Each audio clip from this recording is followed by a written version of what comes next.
Welcome to Donkey Kong Adventure, the standalone expansion to Mario plus Rabbids Kingdom Battle, the turn-based tactics collaboration between Ubisoft and Nintendo that originally launched in 2017. The Donkey Kong expansion came out about a year after release, I think in 2018, and this will be our very first look at it after not having touched the original game since its release. So we are 8 years away from the base game. There was an unlock requirement to get started on Donkey Kong Adventure, which was that you had to have a save file that had cleared World 1. And so hopefully the fact that we've been away from the game that long and basically have to relearn it from scratch is not going to be too much of an impediment, given that the original game was actually pretty much on the easy side anyhow. But we'll be starting quite fresh here. We don't exactly know what we'll be getting into, apart from the fact that it is a separate standalone story that is built into the same engine. And we are also featuring this on the Nintendo Switch 2, which, as I understand it, actually has, with backward compatibility, incorporated a fairly significant performance bump to this game across the board, running it now at 60 frames a second. So, hopefully this will be nice and crisp and clean, not just from the performance side, but also from the tactical side. Let's take a look at Donkey Kong Adventure.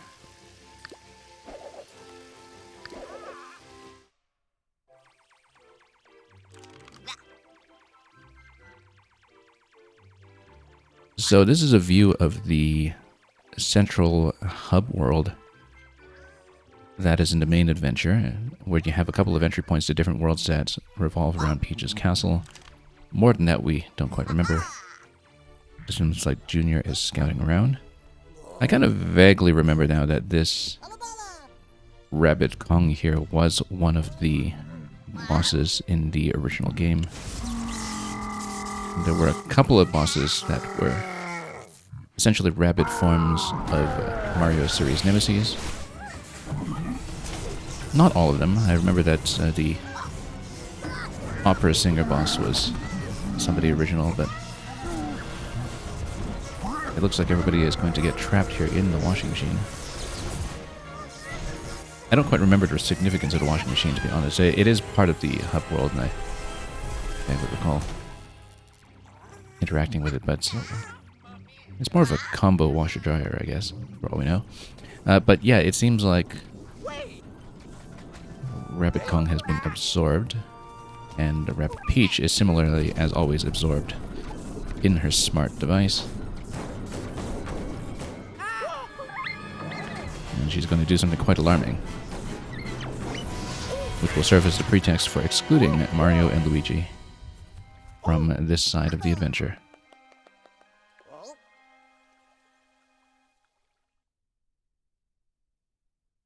Somewhere in another dimension.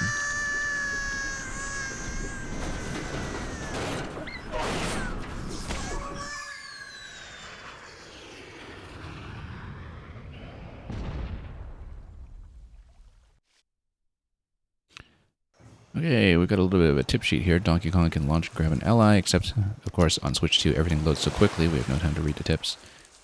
But we'll figure it out as we go along.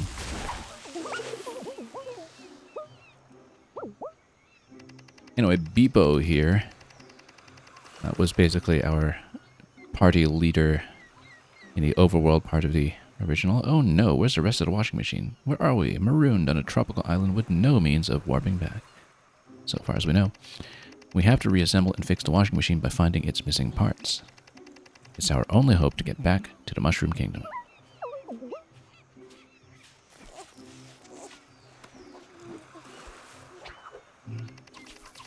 Look, I see some locals who I'm sure will be willing to help. I'll just need to sweet talk them. Ahem, pardon me, we are in need of your quaint assistance. It seems like the island rabbit tribe here will have none of it. Rabbid Peach is still perhaps a little bit absorbed. She has no idea where she is. Except she sees that they like their toadstools here ever so slightly charred.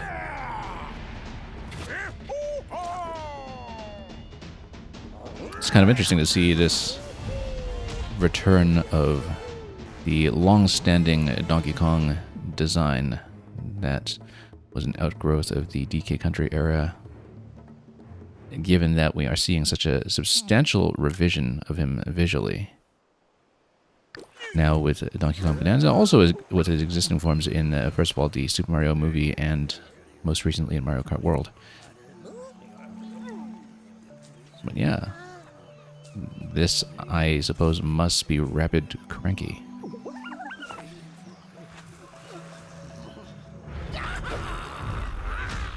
And actually, that's exactly what he's called, Rabbid Cranky.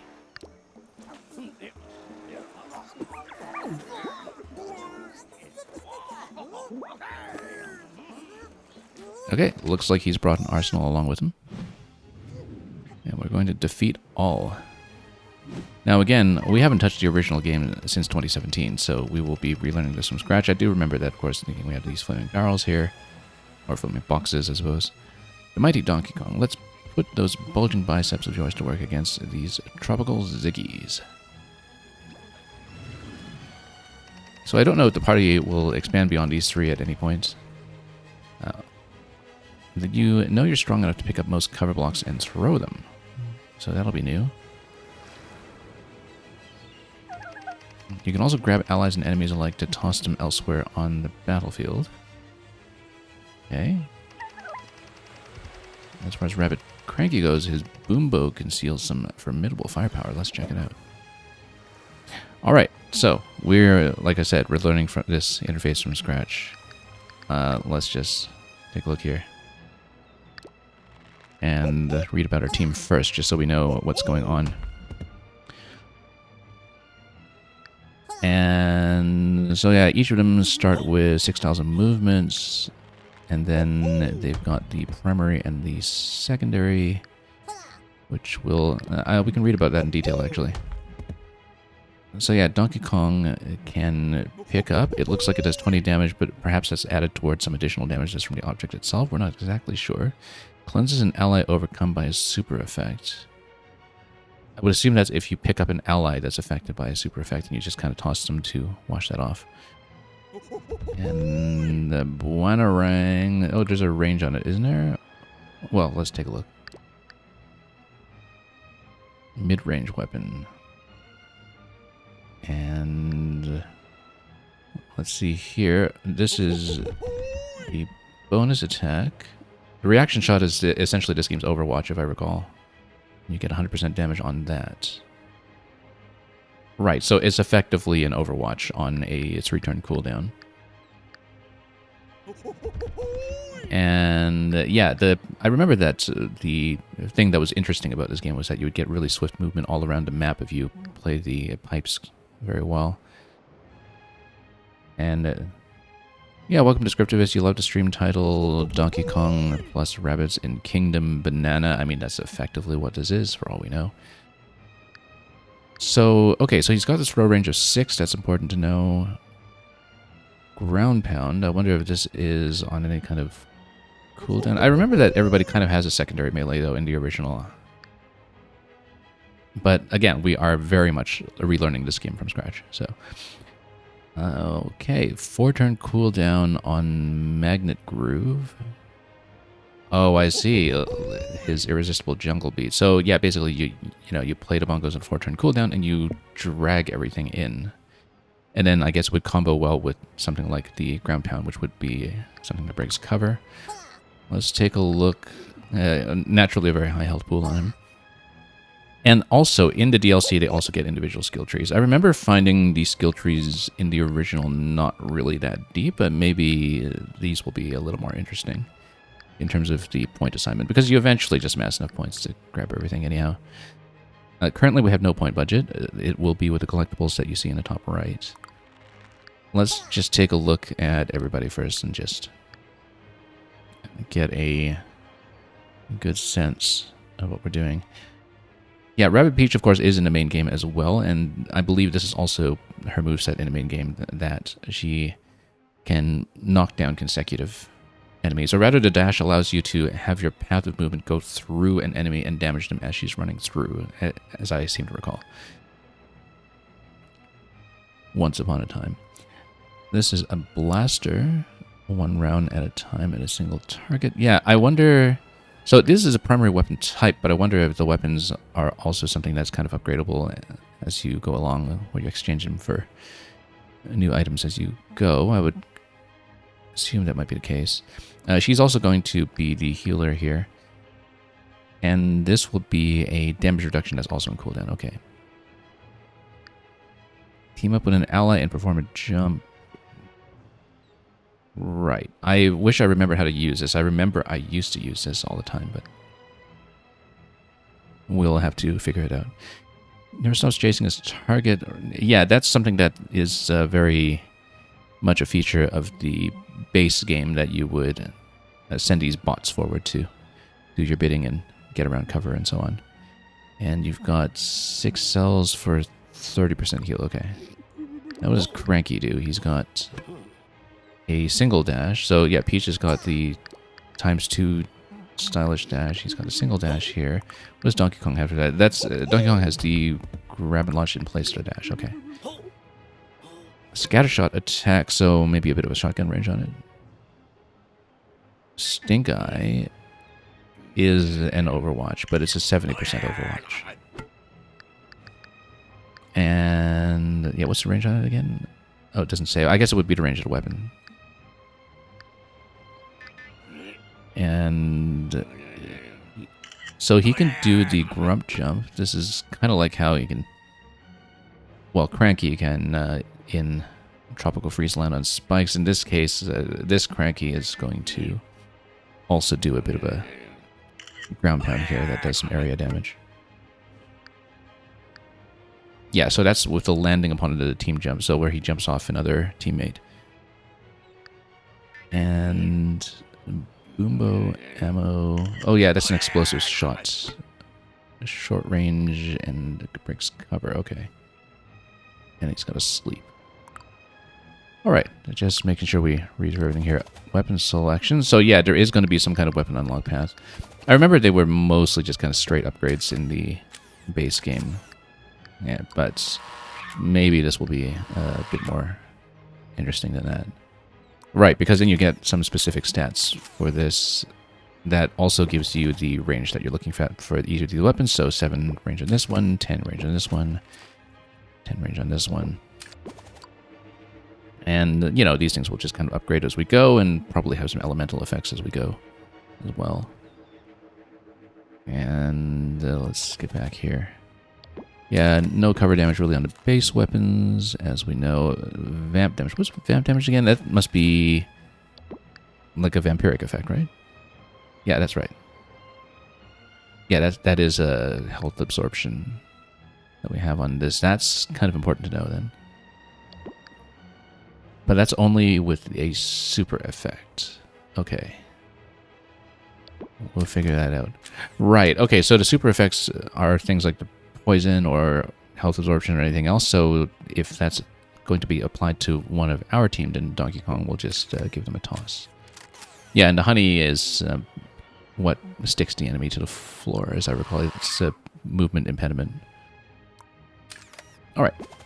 It's going to come back to me eventually. And then we have the skill trees. We'll deal with these later. We don't need to worry about them until we actually get some points. Now, what's over here? Tacticam. Tacticam gives you the grid, right? Yeah, we're just kind of relearning the interface here. And you've got Tacticam also showing you all of the health pools. Now, I wonder, could you just see this at the beginning of the battle or any time in the battle? I actually don't recall at all. I think you can swap into it. But anyway, we're going to do some kind of area damage to them here, and we'll see. Also, it lets you inspect what they do. Dash villain shots, etc.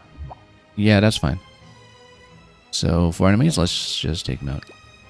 I mean, this is the tutorial room. It's not going to be after too much.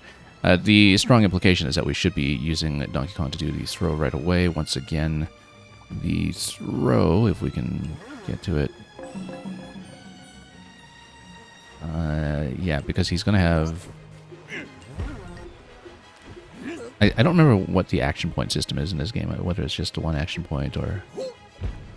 I'm looking at the dots over Donkey Kong there. It looks like, oh, this is just set 1, set 2, set 3 maybe? Let me see. I remember much less about this game than I thought, in some respects.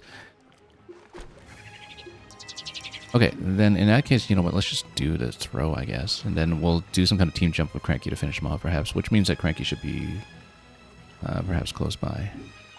Because if he goes for the team jump here, then he's got movements. Yeah. And then he can do a bit of an area attack here as well, okay. Alright, in that case, let's do the throw, perhaps. And just see... Oh, that doesn't go. Wait, then how does he trigger the throw? Let me take a look at his range on this again. Maybe... Hang on, we have to figure this out. Throw range is 6 cells, so it's 6 cells, then what is it? 1, 2, 3, 4, 5. Well... Do you actually need to hit a target with it, though? Maybe you do.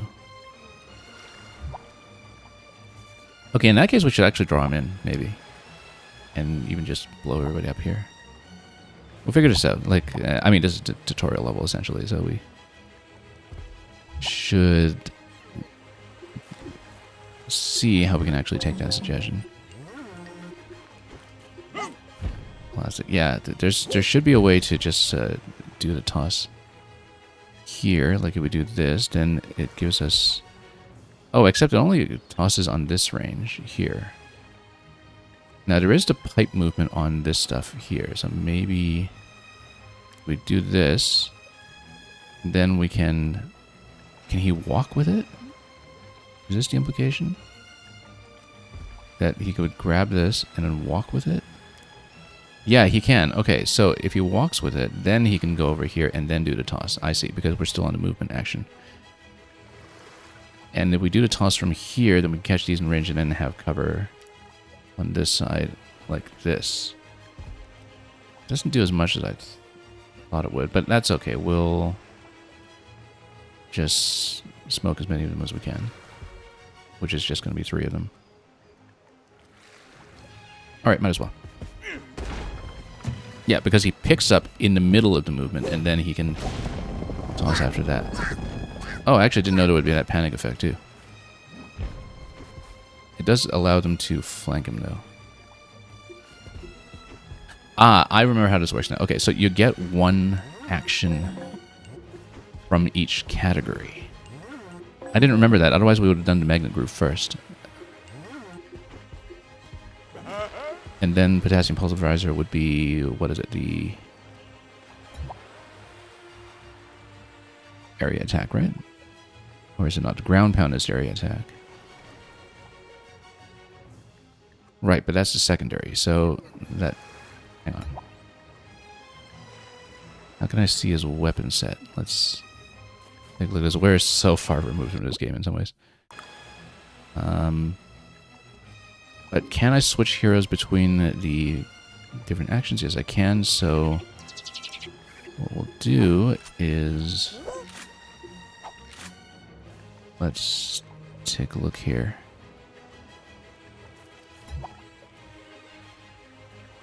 Yeah, none of that's going to do the area effect, but Cranky can do the area effect with a jump. So Donkey Kong actually should magnetize them if he can. So where is he? Hang on. Yeah, so you're allowed 1 move, and you're allowed 1 of each category of action. Okay. Enemies within range run to Donkey Kong. We can do that then. Yeah, we should have done that first, and then done the explosive. Okay. And then he can do... Potassium Pulverizer does this kind of line damage here. Oh, the classic is what does all this.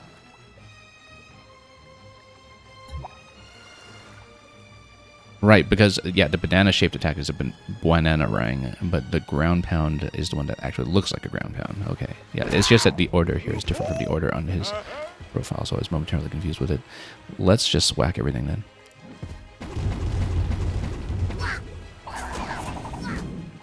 And we'll get a couple of crits. Okay. That's just a one-turn kill with DK by himself then. Okay, that's fine. We'll take it. Good, because I'm steadily just relearning how this game even works. Okay, we'll get a perfect one-turn kill. That's fine.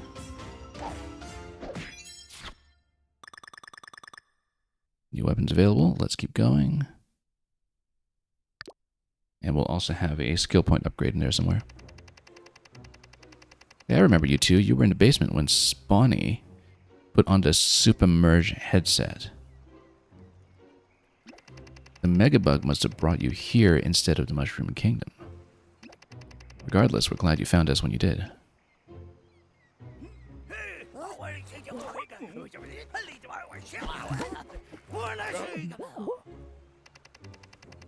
Hold on, I think I can translate. Dang blasted machine fell apart in the dang blasted sky. Dang parts everywhere. Yes, yes, we need to find that washing machine and its scattered parts. Can you draw us a map?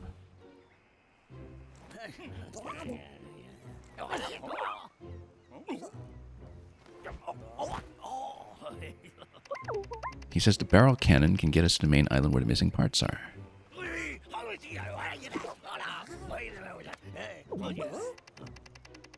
He says he wants to show us something. I'll take care of it. Thank you, but we'll take it from here. I'm sure you have your hands full or waving your cane angrily at teenagers. And at robots, apparently. I don't mean to be rude, you're a great fighter and all, but I suspect you may slow us down a bit, and I think it takes great exception to that.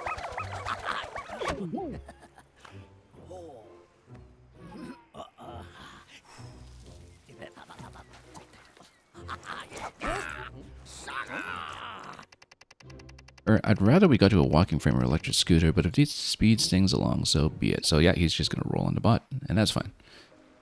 Great, and in fact, he's going to take the lead here. All right. Let's just explore a little bit before we go through the cannon, just so we know what we're dealing with here. Battle HQ. Okay, so that's going to be the shop. We're just going to look around. So there is some overworld play here before we proceed anywhere. Washing machine. I don't even remember what that does, but take a look.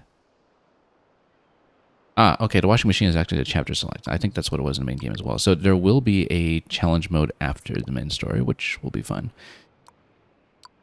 And the thing about the challenge mode is we'll have to do it at the right time, because I realized when I played the original game that the challenges didn't scale, and so basically you have to do World 1 challenges after the end of World 1, otherwise you're just completely overpowered from the later on. So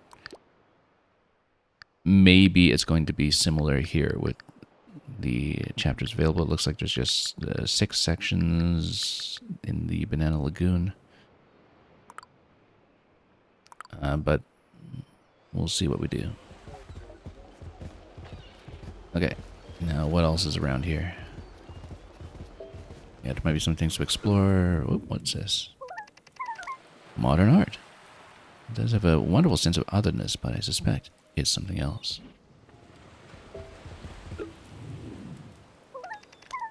Oh yeah, you can see the jigsaw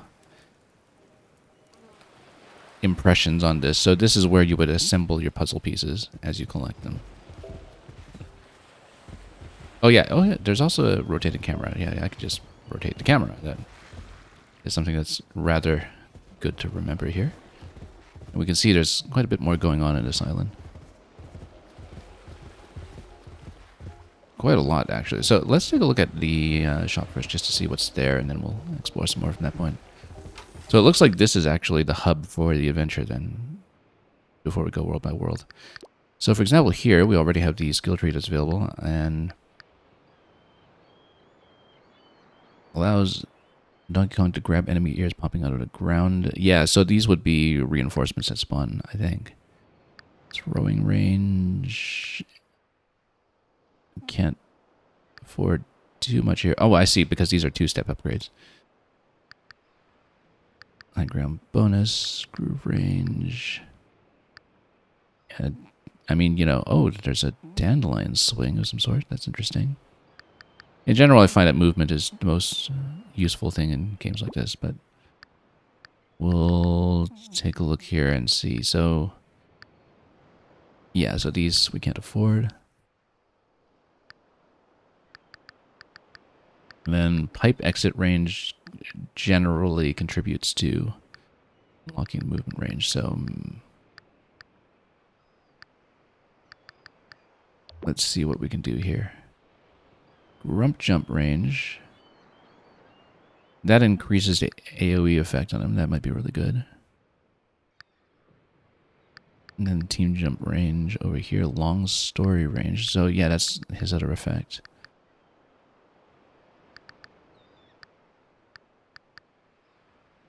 Kind of feel like pipe exit range is probably going to be the useful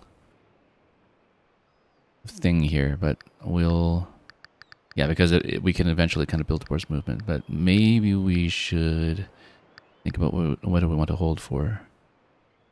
Anything else? Increases the amount of damage dealt to cover points, etc. Just looking over the things I can't afford yet. Yeah, in general, you have this weapon range bonus. DK can get the first weapon bonus. I think it's the banana ring that counts as a primary, though, so it doesn't affect the ground pound range.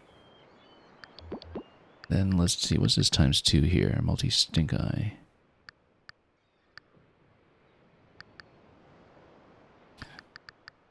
I feel like maybe we should hold off on upgrades until we've actually done a proper battle to see what we're using. But, oh, also weapon selection. Yeah, this is supposedly a shop, right? Okay, so we can actually get something here going right away. Including this, so hoppers and ziggies. And then let's see here.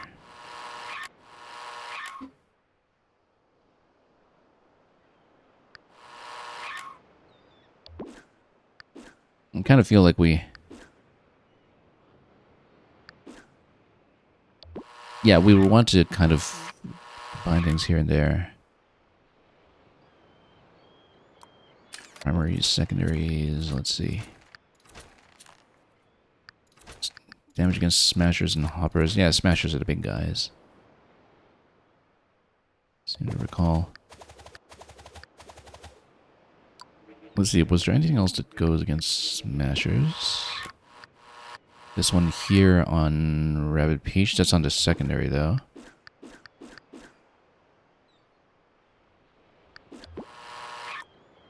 So I'm thinking that either we go for the ground pound right away, or we go for a bonus here against the smashers with the ink effect. This is with vamp effect off the base weapon though.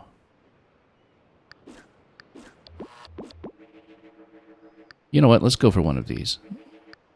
Base weapon doesn't do much. Oh, right. Yeah, it has bounce effect where it bounces them away, though, which is why we had all this scattering going on. I'm just taking a look. Yeah, because these are otherwise identical. We're going to be spending way too much time making decisions like this. In a way that probably doesn't look too interesting.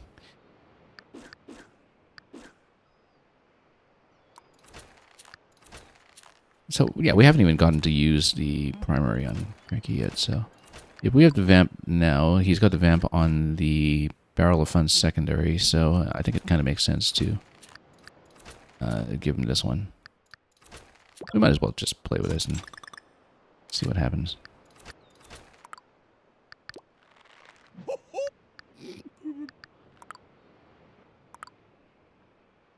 And then play with the skill tree after that.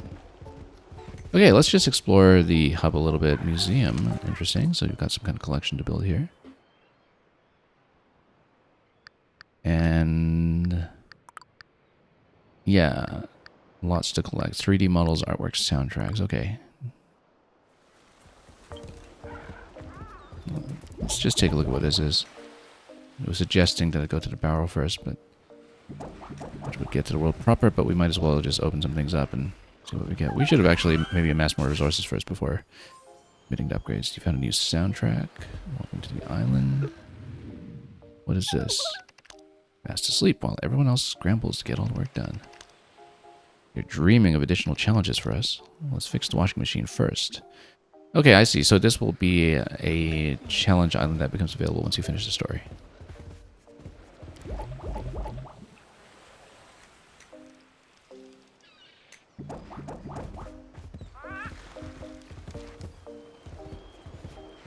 And yeah, we'll just pop a couple of treasure chests. I bet they're just collectibles. These all look like challenge islands. Rabbit Craggy.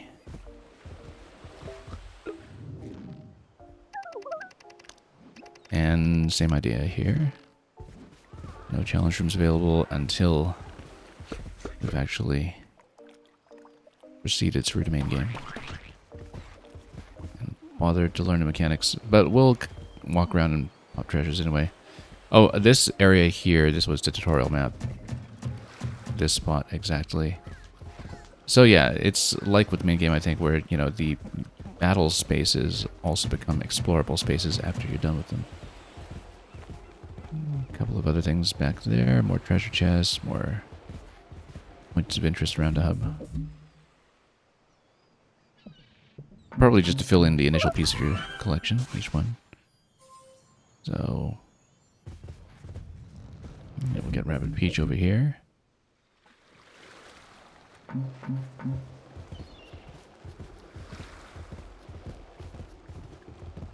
And we'll see what those rabbits are doing back there. Also more treasure chests back here, but maybe that's unlocked behind the puzzle piece gate. It looks like a gate, so I would assume that that's what's going on. What are these two doing? It's Banana Stampede. Fall back. Turn to herd. Yeah. Owl, Hoot, and Ninnies. Yeehaw. Okay, well, you go ahead and do that. Surprised we even understand them. Let's see about this area here. That looks like it's just entirely closed off for now until we finish. Perhaps each of the challenge islands open up one of the panels. That would be what makes the most sense given the scale of reward chests available back there. Alright, so probably nothing we can proceed through until the main game, apart from maybe adding that one spec point that we were talking about. I actually think, you know what, let's just build courageously here, and I'm going to give Donkey Kong some movement, I think. But then do we want Dandelion Jump or this movement? Well, either one is going to lead to either one, so I think we will... Oh, actually, I wonder if I can select this one directly, since it... Yeah, okay, so this one actually is valid too. Like some of these that seem to be on the second row, but are actually just part of the same network. I think we easily just try to put movement points on DK then. As our leader. Although the dash effect on Peach with a lot of movement could be pretty interesting as well.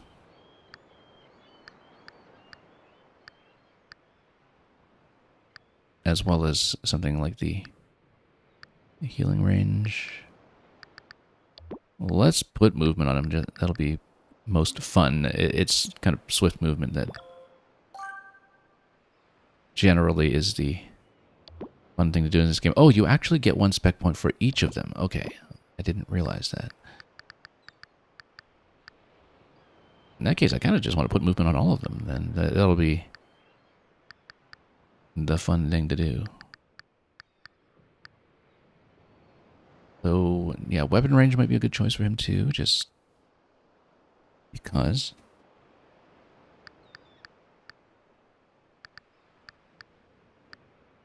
And then eventually, yeah, you get more boombo effects over here. You know what? No, we're just going to put movement on all of them. That'll be fun. Yeah, I didn't realize, or didn't remember rather, that it just had them all across the board. Now, of course, I think the movement range and the pipe exit range are kind of two separate things, where if you reach the pipe within your range of movement, then the rest of your movement points don't actually matter. But anyway, after spending the first half an hour of this just kind of reading menus and fooling around, let's actually play some tactics. This is why back when I streamed Fire Emblem Engage, I decided to just stream the maps and then do all of my party configuration off stream, because I take forever sometimes just to tweaking points and weapons and making very minute decisions. But anyway, we'll try to collect everything as we explore the overworld here. Yeah, at any point you can return to the Battle HQ. We can also just grab bananas straight on the field. And eventually, when we pass this flag here, we will get into battle number 2. So, let's see what happens. A washing machine part looks like an important one too.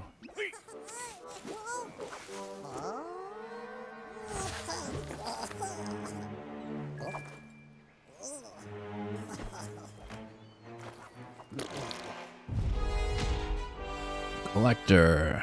Compulsive curators. Okay.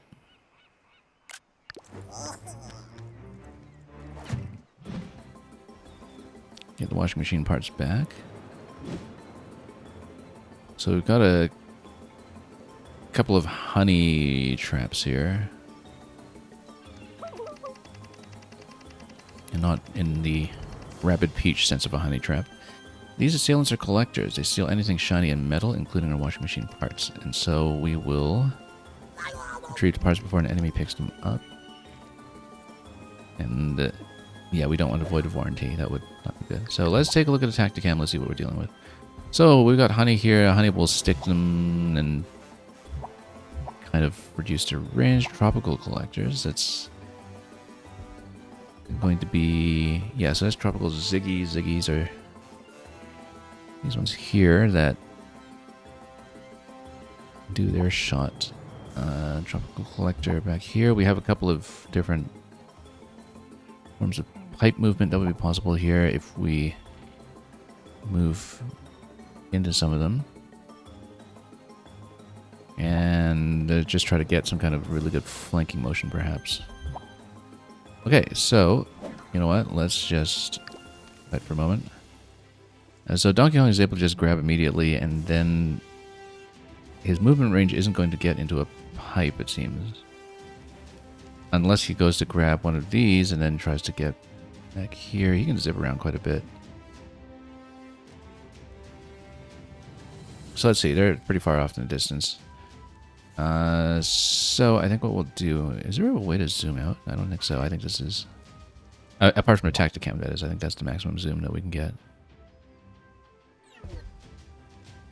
Alright, so we can pick up one of these. I keep thinking that it'll rotate into a different angle here, but no, it's all isometric. So if we go for movement here, then you can get into the cover and throw, but does that actually get you an attack within range? Not really. We'd need to see if we can get to that magnet groove range, perhaps. The thing is, if we have movement here, you can kind of prototype what you're doing ahead of time, just to see what I can reach. If we get over here, then, you know, we basically try to approach these as quickly as possible.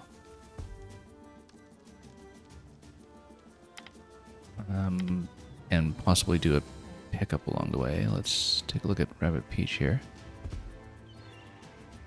Yeah, because we don't want to stand too close to these if they're at risk of being hit themselves, so she's going to go over here. And here, I think she can probably get a flank at this point. What is it? 1, 2, 3, 4. I can't quite count tiles here.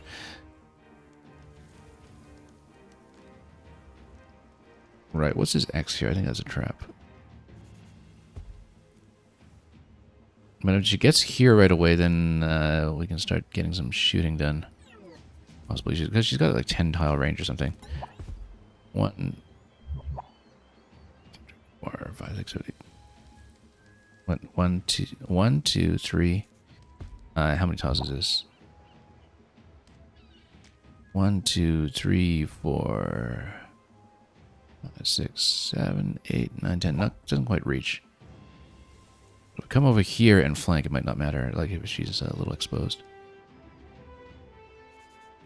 Or we could just get Donkey Kong to do like a pull over to this side. Let's take a look here. Donkey Kong can also do, you know, magnetize. Oh, what's this? This was unexpected. What is this throw? I didn't realize this was a throwable block. So yeah, he can actually just pick up the cover and throw. Okay, yeah, I forgot about that. Which might be interesting. Because if he picks up the cover, then there's a single piece. It doesn't do the range, but it does do a decent amount of damage. It can also do a cover break, because you can slap the cover directly. You do that with a honey trap. Let's see. Yeah, because you kind of get behind the cover here. Then it looks like you might be able to land it and smash it like this, and then you get a clear shot. I think we should do it. Let's just try it. It's probably not optimal or anything, but you know.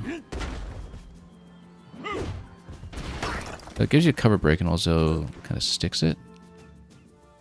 And then you can do the potassium pulverizer to chain that attack, or you can... Oh, you can pull one with magnet grip, but the other one's stuck in honey now, so you actually can't pull it. But let's see what we can do here. Can we get a jump off of Cranky? Get a jumping attack. It's actually got pretty decent range on this. It hits quite hard over here. So you'll notice that we didn't really break the cover, incidentally. But if he gets over here, then he might be able to... Yeah, he won't shoot around cover, but... If he gets over here, then he can... flank on this side, perhaps. He jump on top? No, not quite. But he can hit both, like this. There'll be a certain mischance behind cover, though. So do a freeze. So this will just straight up kill, but yeah, 100% on that shot. 100% on that shot. Okay. So he can probably just take one out directly. And then Peach can do a jump over here and just pop him over here, probably. Like, you just do this. Do team jump, and then just do this at point blank, pretty much. Oh, I didn't mean to confirm that attack, but that's okay, we got it.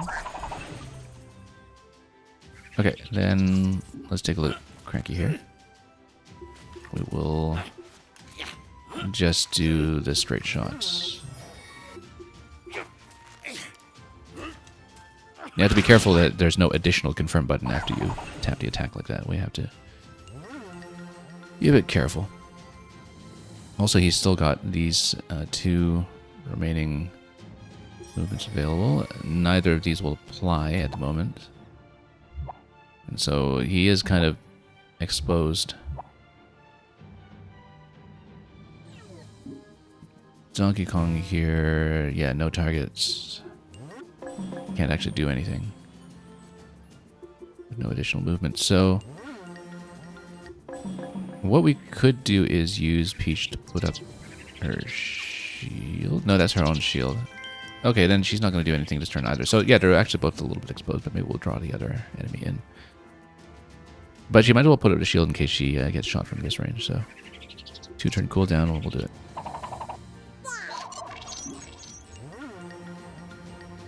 So what does Stink Eye do again? And does it only apply to this turn? Let me take a look here. Okay, Stink Eye is one shot, 35 to 42. Okay, so we don't do that yet. We have nothing to snipe with it. So then I think we just do the turn skip. Because we can't actually do anything else here.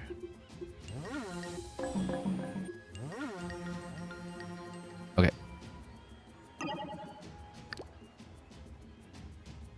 Let's draw them in and see if they do some damage. Oh. Yeah, that's why the pluck move on DK might matter later. When we're able to power that up. Okay.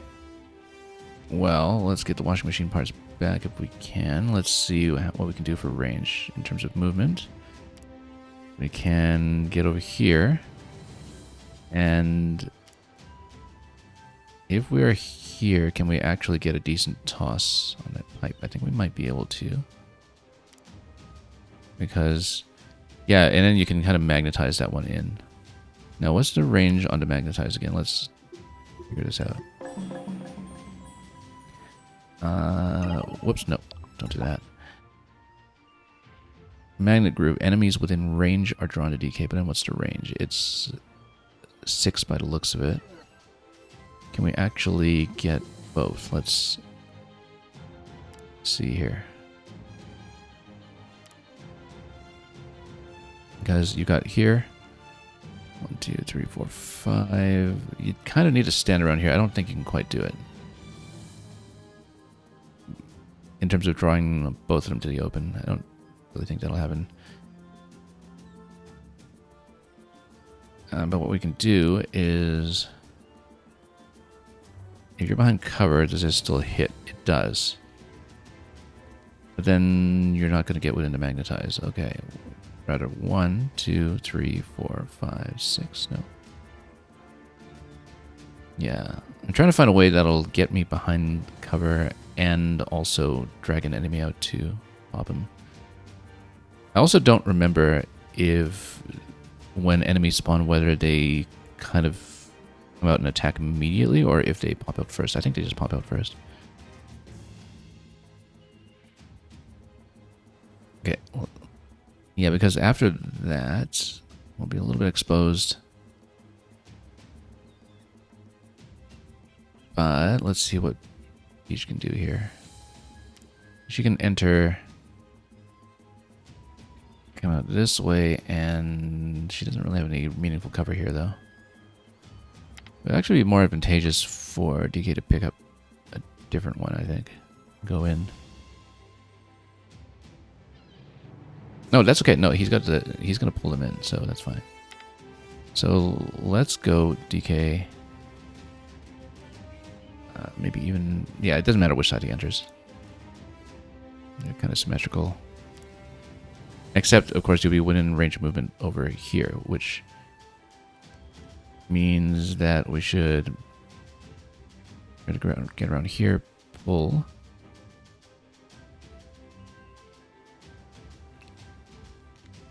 And then if Peach comes out here, then try to get her to take a shot on this end.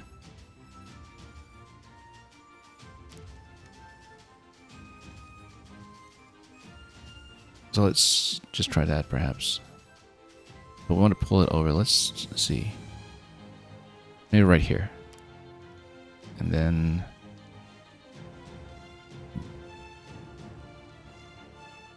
yeah. Actually, no, because if you pop the honey there, you can't pull. Yeah, okay, no. I totally misplayed this. I forgot that you actually can't pull them if you're stuck, so... this was actually a bit of a mistake, because Magnet Groove isn't going to pull it. Okay, that was a mistake. In that case, yeah. Totally forgot that that was the honey effect. That's okay. Let's do something else then. Likely, Cranky can still do the jump effect over here. Smack this guy and then shoot him. Yeah, just jump here and then point blank him over here. And hopefully do enough to get something done. Because he's also got the Stink Eye attack that's on a separate cooldown, or separate movement point, rather. Totally smashed too much of that cover. So he can hit with this, and then he can also just hit with this.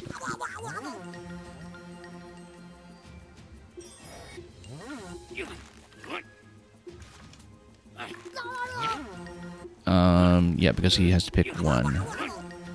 Well, we might as well hit with this, perhaps. Stink Eye... so why does it not choose a target for me here? Oh, because it hits everybody, right? Or oh no, because it's a self buff. Okay, yeah. I totally don't remember how this game works. Let's just do this. Okay. That releases one part. So now with Peach, we can probably just try to get in position to shoot this one if we can. Let's take a look. She doesn't have the range to do any kind of dash through currently. Also, her shield is still on cooldown from the previous battle. I forgot about that. That it carries over.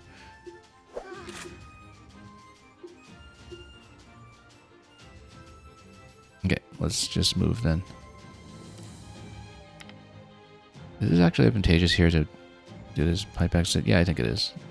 It's a little further. Not really behind any kind of meaningful cover though, but you can do the jump into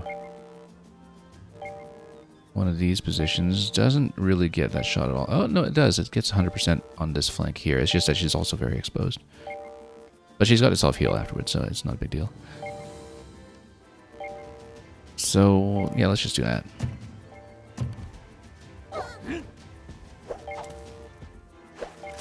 Okay, yeah, because you'll get 100% shot here. This launches the pillager, but I have to remember how to actually direct some of this stuff. Okay, let's just take the shot, I think.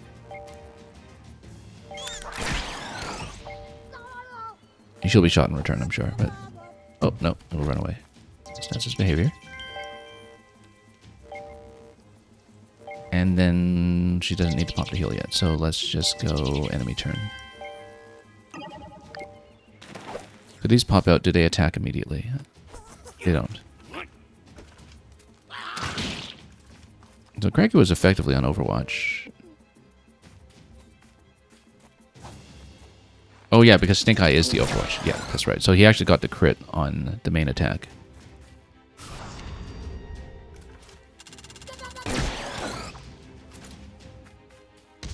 We'll do a heal here with Peach just to get everybody's health back up.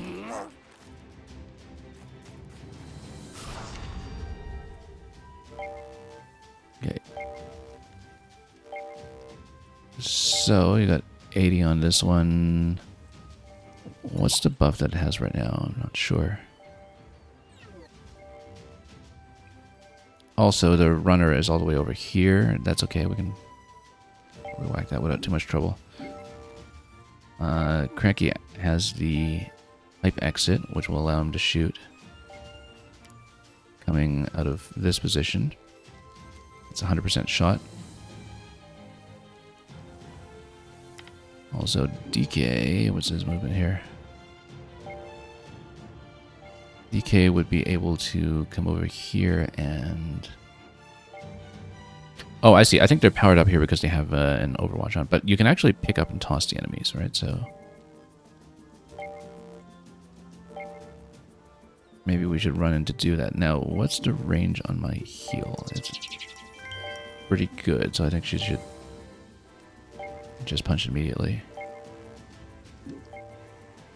Actually, let's check this again, because if her heal has got this range, then it makes sense for DK to run to a spot where he might potentially get hit by the Overwatch first.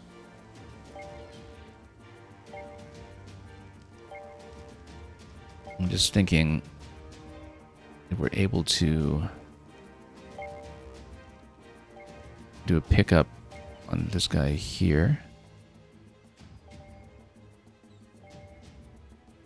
and then do a toss. He's also able to maybe get over here and pull both in. 1, 2, 3, 4, 5, 6. 1, 2, 3, 4, 5, 6. Not quite. If he picks up though, then maybe. Because then he can toss and then pull in. So let's just try to maybe toss this guy. Run him over here. In fact, you could get enough movement to toss over here. Maybe. And if he's here, then he can actually toss on top and do a bit of chip damage that way.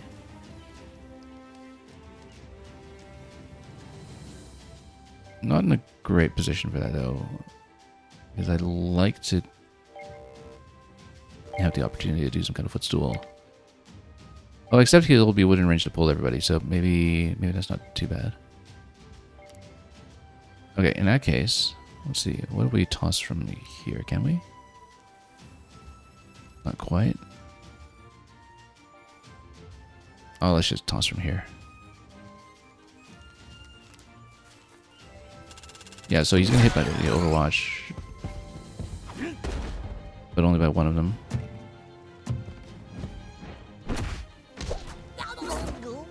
Out of bounds. Oh, okay. He doesn't die from being out of bounds. He just falls like that. Okay. Then he can go magnet group to pull both in this way,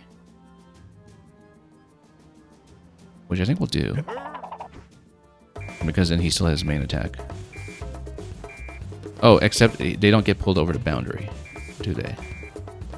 Well, this one gets pulled all the way over. The other one's still in cover. Interesting. I didn't know that's how it would work. Well, let's just try to blow them both up at this point. So here, do you get a 100% shot? You do. You can also enter. You enter here, then... Oh, you're obstructed, so you can't actually get the footstool jump off this guy. But can you get jump attack off of this one? Not really.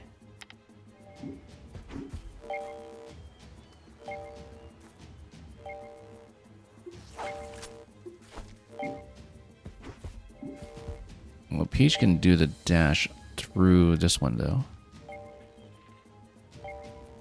Run through him and then fire once.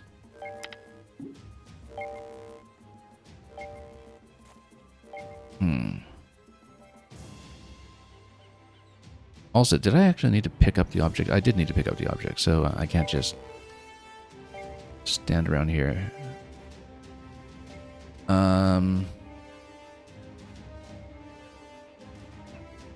Yeah, so if I run over here, DK can do the potassium pulverizer at 20 to 30 though. Classic doesn't quite kill. I'm just wondering what would stack well with what Barrel of Fun is going to do over here. Blue Collar Brawler. Oh, why is... Oh, yeah, no, because part of it is just the ink damage. Let's... Yeah, I still have to figure out how to do some of these calculations here. Right, because that's a crit effect if you get that additional attack. This is also one turn cooldown, okay. Also, you can do the long story to put them both to sleep if you want. Let's see what we'll do here.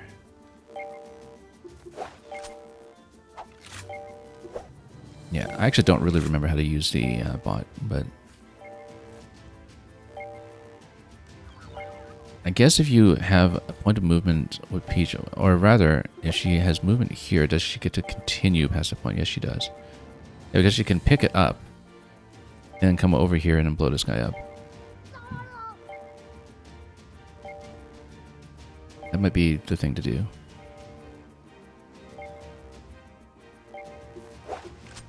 In fact, you can dash through him. Hit the dash through him. Can you dash through him twice? No, you can't. But, what about this? You go here, you dash through him. Come here and pick up. Then you dash through him again. Can you? No, you can't. You, only once per target, I guess. Okay. In that case, dash through, and then come around here and then just hit him in the face. Let's do it like that.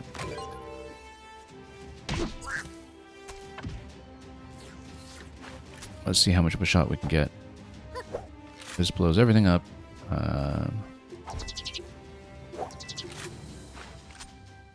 But we might get a crit off of it at point blank, so let's just do it. Well, it'll apply the effect. I guess that's not quite enough.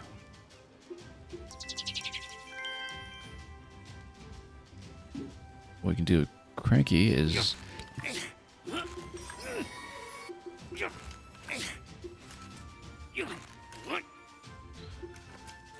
get his movement. I'm just thinking about how we'll get the jump, perhaps. Yeah, because if he does the jump landing, that actually doesn't... Oh, okay, it should kill. We might be able to do a little better here, though. Jump, land... No, we can do better than that.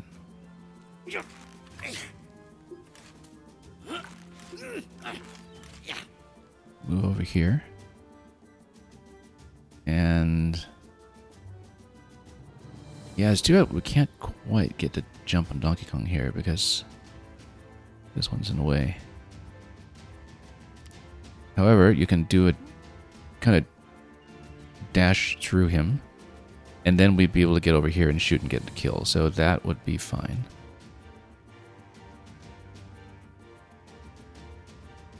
Because we do that, then...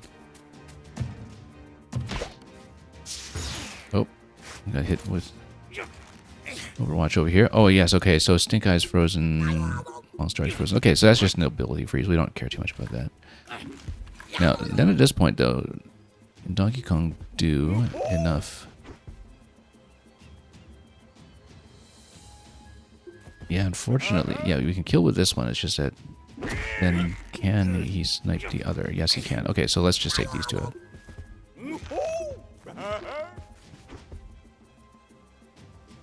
Okay, let's just slap this guy.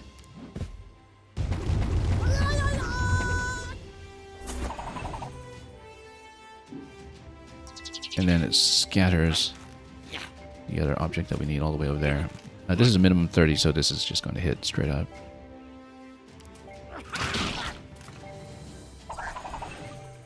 So we need someone to grab that, and we have one more spawn to deal with here. We're not going to pop the heal yet because of 3-turn cooldown. We're going to wait until we group together.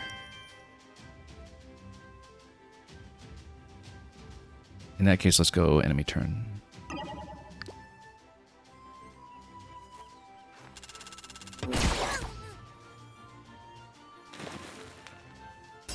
And let's just clear the board at this point.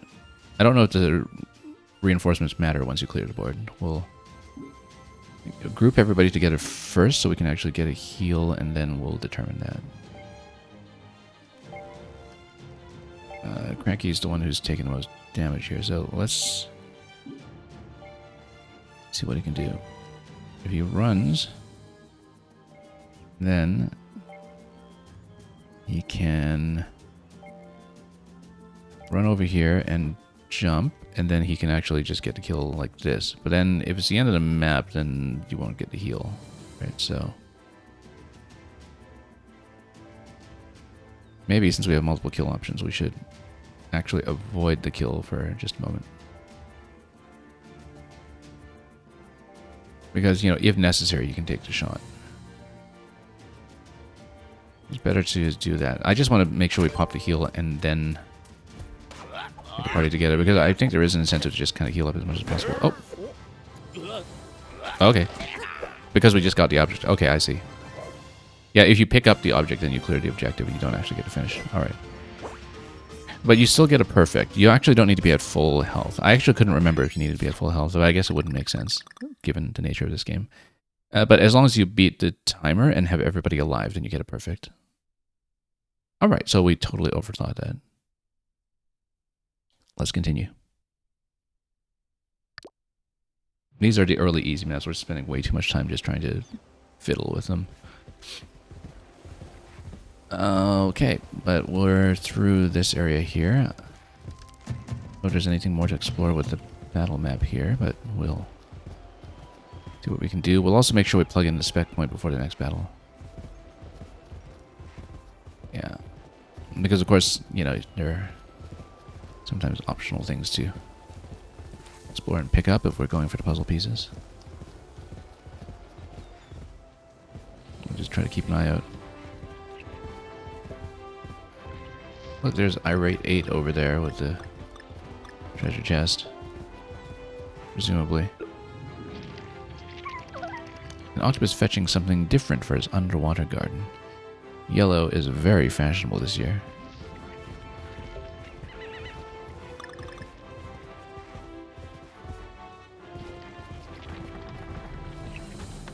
Okay, yeah, let's plug in the spec point first. also, can we just shop directly from here? We can, so we can get some upgrades as we go. Okay, next movement point upgrade is 2 points, so let's not do that. Pipe exit range is pretty good, though.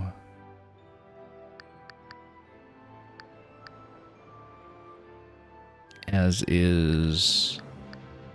Well, I mean, we haven't really been using the banana ring so much. Banana. Much. This, now that we've seen how the respawns work, that's not bad. The ear uprooter, because then you just straight up... well, depending on whether they spawn on the map, once you throw them, you just straight up destroy a reinforcement, right? So I kind of like this idea. Unique mechanic, so let's try it.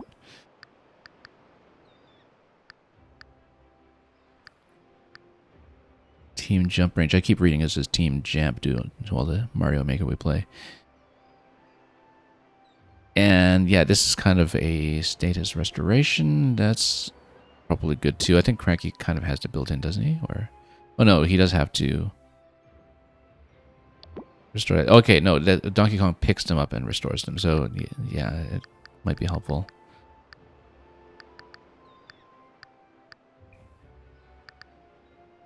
And given that we basically have her on heals, on the other hand,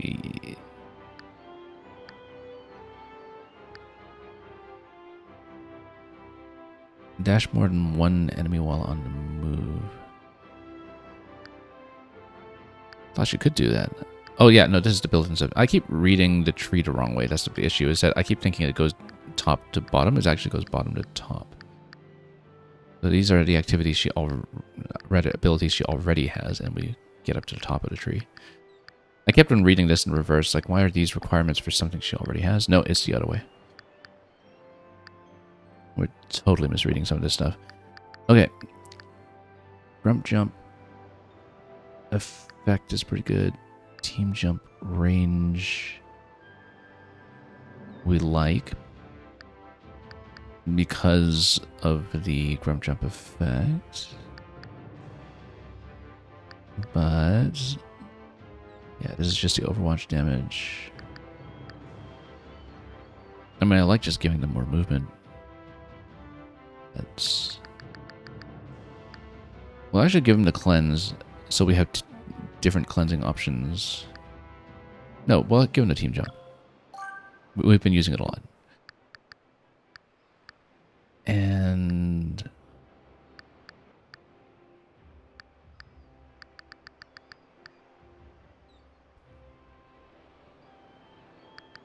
we'll probably give her the cleansing jump. To have an additional option for that. Sure. Not that we're being hit with effects very much yet, but we want to have multiple options. Okay, weapon selection, let's see. So last time we put something on Cranky, didn't we? That was damage against smashers.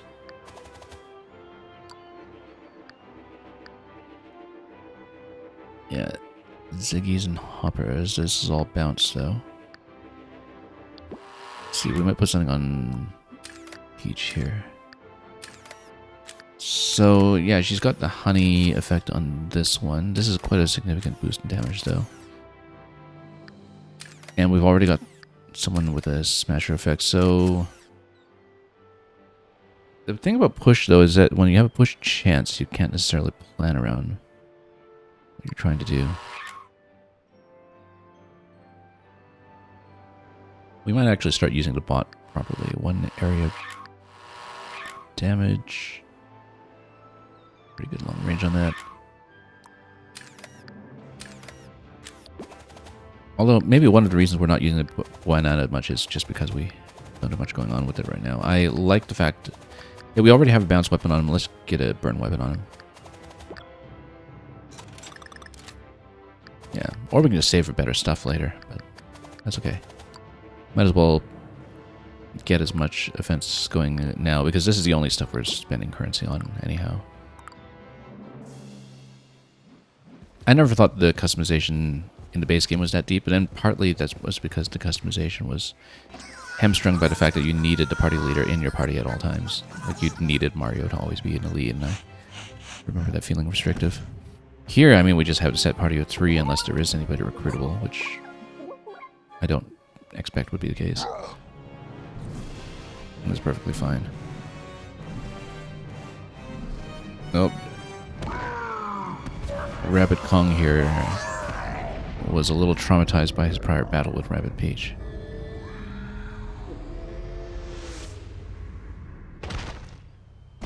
Yeah, Derbyshire Visor, that's one of the things that kind of reminded me that we should finally go back and do the DLC for this game. As you're saying, it was 60 frames per second with no update. I understand that it was because it was double buffered at vertical sync to begin with, and it just never hit 60, so it just performed at 30 originally, even though 60 was, you know, theoretically available from the frames being generated. I also understand that's not the case with Sparks of Hope. That's one title that might potentially wait on an update. I have not played Sparks of Hope. I actually do have it sitting around in my massive backlog library, but we'll see. Anyway, don't blow your top, Rabbid Peach. Rabbid Kong will get what he has coming. This is interesting. Jump platforms, maybe? You'll be able to leap forward at even greater distances, yeah. The movement was always the best thing about this game. In fact, the SteamWorld Heist games, the second of which we streamed extensively last year, always kind of reminded me of this as well, that these games are just all about tons and tons of flanking movement. Leap across multiple caps to increase your movement range. We'll see by how much. Let's take a look at what we're dealing with first. Okay, these look like the vamp effects, right? Yeah, because these get a health absorption. Or, well, they're poison, effectively, I think. But they have some kind of health absorption to them. In terms of entering these areas, well, let's see. Yeah, so D-kick into a pickup. He probably shouldn't throw from high ground. Oh, here's the smashers we were talking about. Yeah, you can see what their movement range is. It's not too bad. I don't remember how the chase range mechanic works. We'll have to figure that out. But we know that we have the damage bonus off them on Cranky, and so we... on the main weapon anyway, so we can probably do something. So yeah, everybody's going to try to pop me from high ground over here. We have to pipe exits over here. We'll just play it out and see what happens. Okay. How does Peach have that little health? Oh yeah, because that was the cutscene damage, basically, from the beginning. So she actually does need to heal up at the beginning, like she's supposed to do it. But before we do that, let's see. Can I get a decent range attack over here? Yes, we can. So Cranky gets some movement here, then he comes over here, and then he pops this guy. He's a bit exposed, but he's on high ground. And then he can also put up his Overwatch from high ground. So we wouldn't want to obstruct movement to any of the platforms, so let's put him here. And just pop this immediately.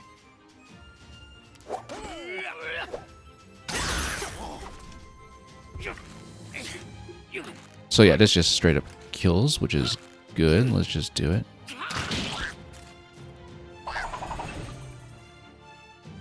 And we'll put up his Overwatch. And yeah, no reason not to do it, I don't think. Given that his primary weapon does do some smasher damage as well. So ideally, we want to take out this guy, so the Overwatch damage is going to be on the smashers instead. She'll want to heal up, but we'll see where we can go with the pillager. Right, I don't remember how the mechanic with the bot works. I think the red kind of shows you the destination, and then it sort of runs forward and attracts attention and does damage. Oh, you can send the bot up here. That's right. Okay. But you can't quite reach anything on this turn, that's the thing. So maybe we don't do that yet. We get some movement first. Possibly from a jump off DK. So for example, if I carry over here, then you can position him and then get some kind of jump close to here, perhaps. Maybe even after a throw. So for example, here, you can actually do a throw that's going to hit. And then maybe magnetize and then do some damage from there. Because it was, what, how many times? 1, 2, 3, 4, 5. It's not going to hit. But this is the closest we can get, so. I think the green is just where you're allowed to jump off of the top. Right, and he's also got the Overwatch here as well, so. What we'll do then is we'll definitely do the grab. Also, yeah, the thing about the movement range is that you can grab anything, right? And then you don't need to grab this one right away. You can just grab the one that's furthest. That's a little more advantageous. And then you can hit up here. And then the idea is that Peach would be able to get a jump off of him to then do a follow-up.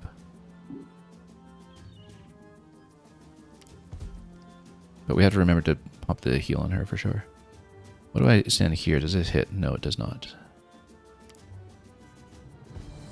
Okay. Let's do that. Vampire. What happens though when you put Vampire on a barrel? Also, I can have 100% hit here because we broke the cover. But we can just do that, but we'll do the Peach jump first, I think.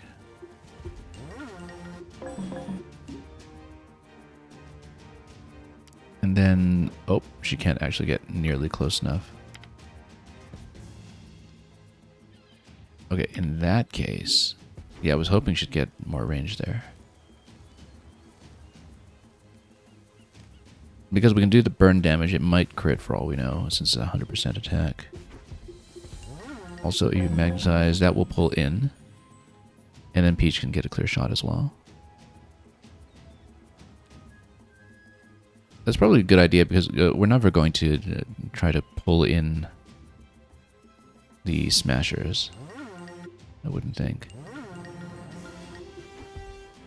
I think we should take the shot first, and then we see if we need to pull depending on whether this crits. If it does crit, then we don't need to worry about Peach's attack.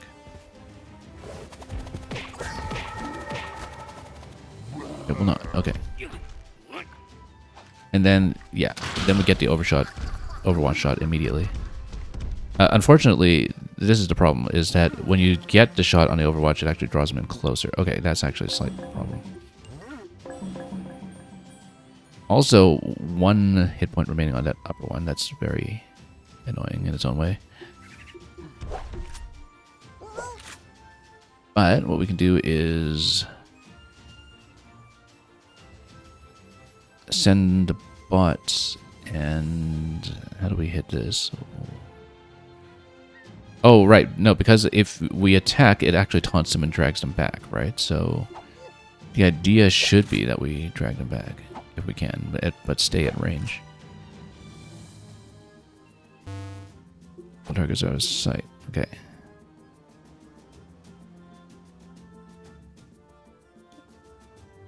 Yeah, and then we put the Overwatch on DK after that, because we don't want him to be messing around too much. Let's put her up here. Well, the problem is this guy, he's got just 1 point here on the Vamp. I don't think the Vamp does damage over time or anything. I don't think it's that kind of poison, but I might also be wrong. Let's go... Yeah, she'll get over here. We might want to... No, we don't want to save the heal. We want to just help them immediately this turn. If she's up here, then these guys can run, but they can't actually make it up here to this platform. Maybe that's not too bad. So this is still within 100%. That doesn't have vision. This, yeah, all has 50% cover. This has vision. And so let's try to shoot from here.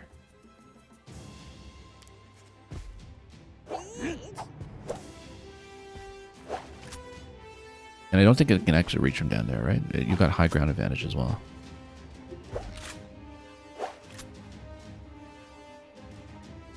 And then we'll have a 100% shot down here. Let's hope this works. I mean, it's already inked, so it'll maybe remain blinded. We better heal it now just in case. Because we actually don't know if it can smash from low ground. Okay. Because that'll taunt it, right? It does. But it's not going to get any closer.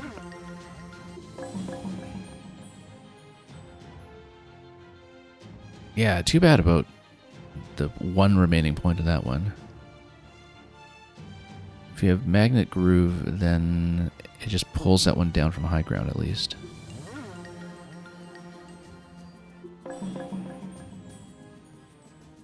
But we'll do the Overwatch here instead. I think that makes sense.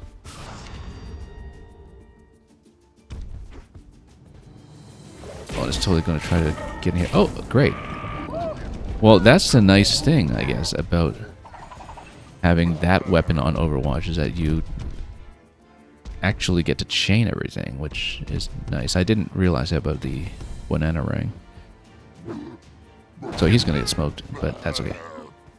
Again, as long as he remains alive, and nobody cares. And he can probably just do the magnet and ground pound on this one, except, of course, you know, everybody will try to smash him in response. I think the chase just draws him near, though. I don't think it'll do an immediate attack, but we'll see what we can do here. Yeah, Blue Collared Brawler does a ton of damage because he's got the bonus effect. And this will... Well, let's see here, because we can also do some area damage after that.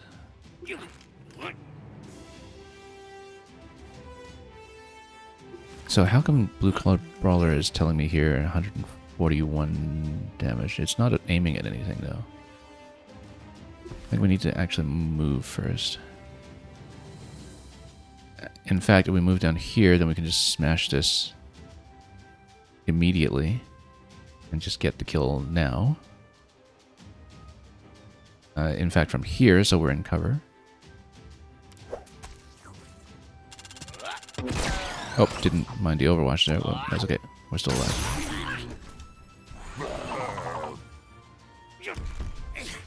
And then he's going to get a really nice clean shot on this guy, which is going to draw him back.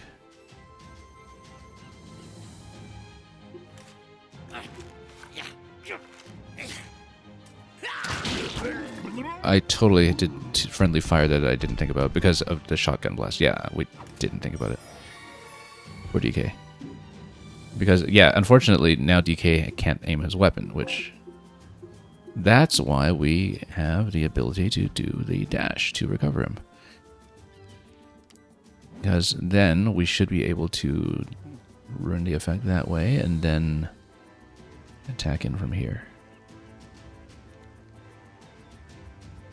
In fact, we can do multiple dashes. Right. Can I reach? No, I can't reach. Oh, no, because this is a jump. Okay, yeah. What we can do is we can dash here and then jump. And then, after the jump, we can sort of land here and flank. Except this position is a little better because then we still have the opportunity to hit either target. And Donkey Kong's going to pull them in anyway, I think. So let's get over here, perhaps. Or maybe even behind cover here. Because then she's safe from the next point. Let's see, that's not going to really do enough either way.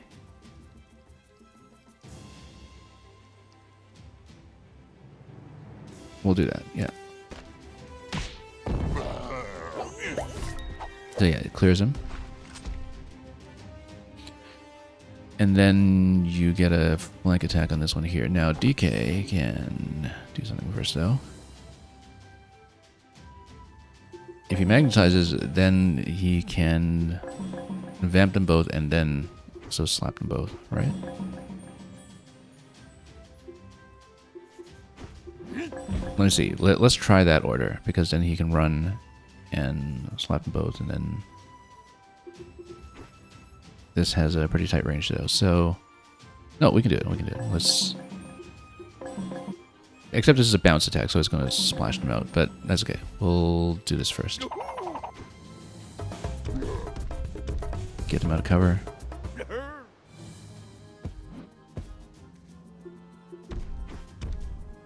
The question is, do we... Well, let's see. If we go here and then go here, can we actually throw in such a way that misses himself? Yes, we can. And then after that, he just says an additional slap.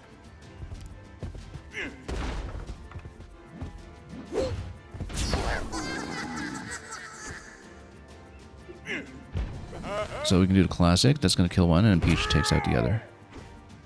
Either one of these is good, but we don't actually want them to... yeah, let's do Peach first, because then we don't have one of them bouncing out of range. Megalodon is... yeah, we're going to hit here. That's not going to splash DK, is it? No. Yeah, we have to be aware of friendly fire and stuff like that. Now DK is going to go classic.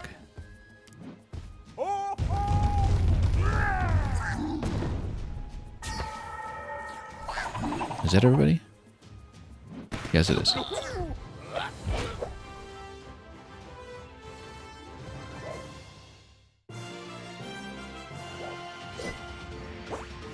Okay, another perfect. 2 turns.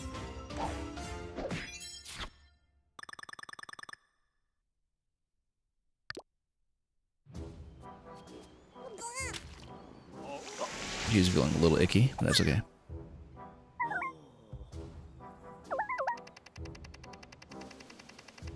You said you wanted to show us something. You could have been a little more specific. Rabbid Kong. Of all the, how did he even get here? And he looks so strong. He must have been working out.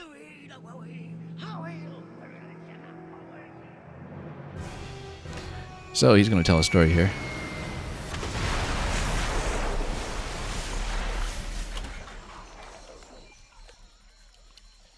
Of what happened when this landed and spewed out Rabbid Kong, I guess.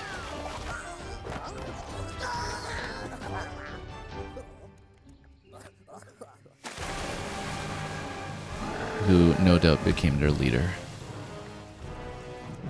in a most majestic fashion.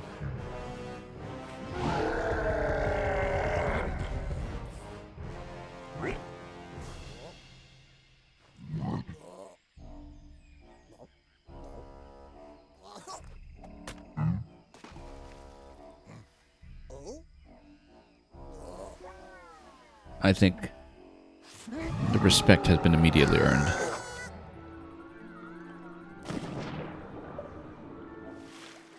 As he dips into the enhanced banana here. And what kind of enhancement are we dealing with? A substantial one by the looks of it. Smashing.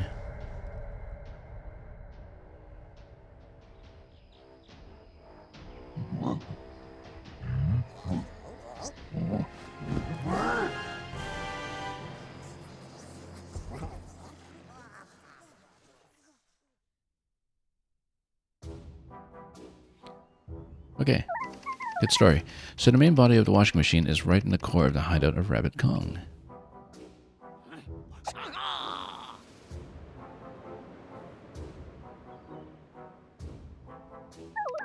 And is guarded by an army somewhere beyond that giant gate that needs 2 keys to open. Wonderful.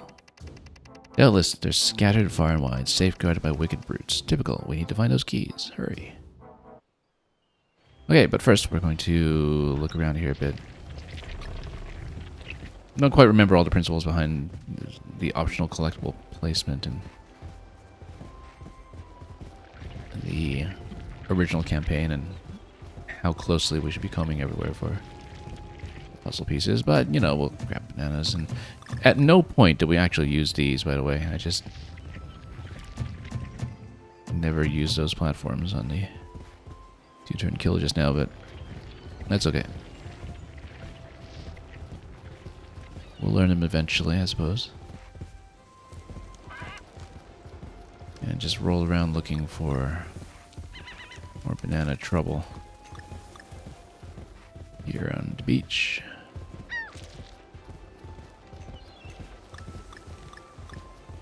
And just comb everywhere, basically, to see if we can uncover anything optional before we get into the next battle. And again, we'll have to remember to plug in some spec points next before we get into another fight. Okay, so yeah, here's a treasure chest. It's going to be something involving unblocking this and that. And then, yeah, we'll make sure we don't enter the next battle yet. I have no memory of how these overworld puzzles go. This seems to rise... How? Is it by facing direction? Or just by proximity? It might be by proximity. And so we have some that are the sun, some that are the moon, and then a treasure chest over here. Okay.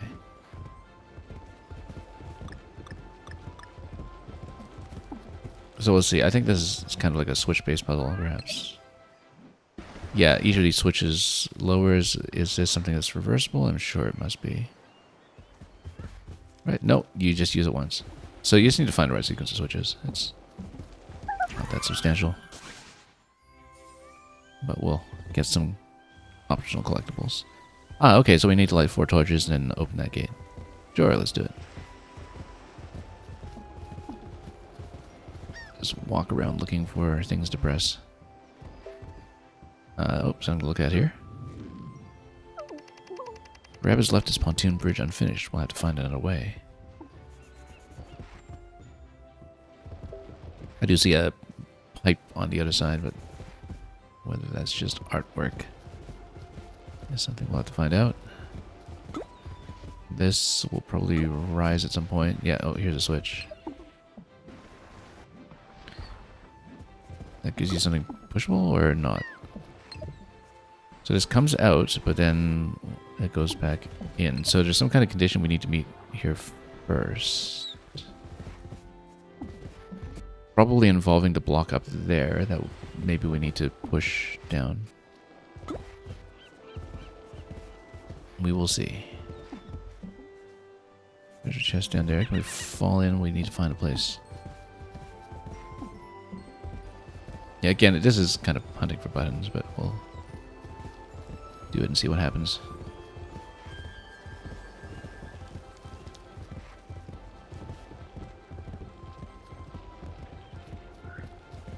Got a gate over here. We might not want to proceed yet. It requires 2 keys, yeah. Yeah, so it locks the camera in that direction.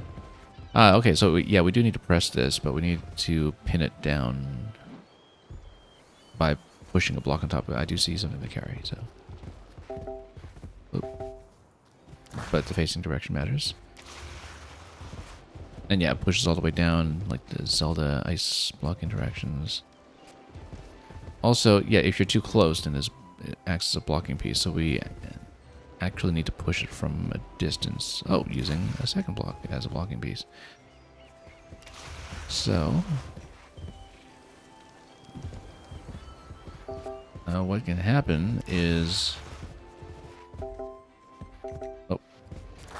We can push this, but then are we away by enough? No, we just cycle it around, and then once we cycle them around, then we can... And then a block. Except we're stuck here. Okay, I didn't realize.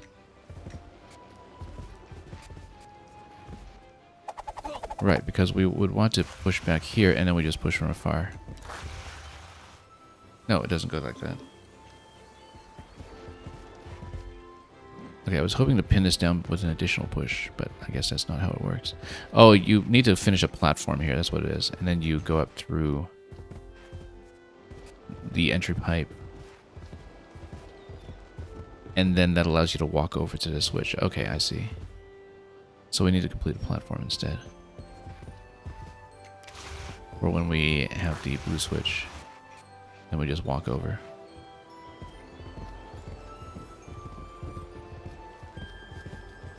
Alright, so we'll just explore until then. Look for more buttons to press. This manipulated another platform earlier. Something red did change over. Need to find where it is.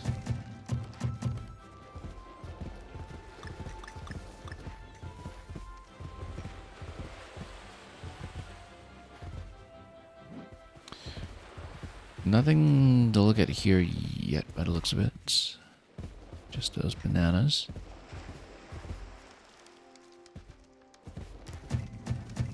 We need to figure out where the remaining switches would be.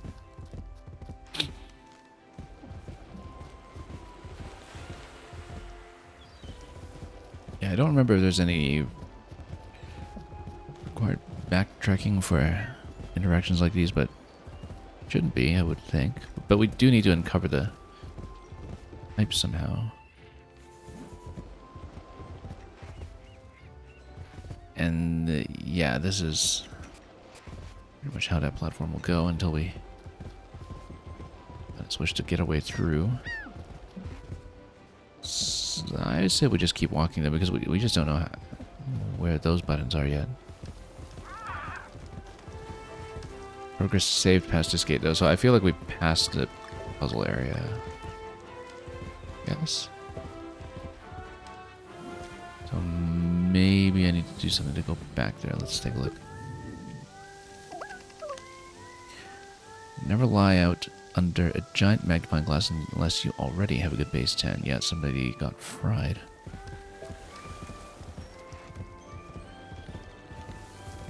We're still looking for colored switches to do something about the...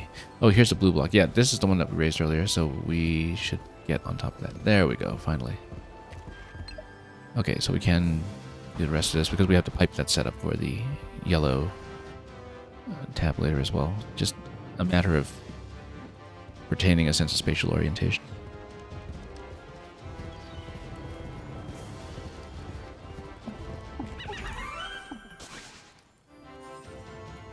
Tropical Smasher. Okay. Let's get over to that pipe we saw earlier, if we can find it. My spatial memory in 3D is notoriously not the best. But this will manipulate the sun switch, which will then get us through that pipe. And it doesn't seem to affect anything else yet, but we'll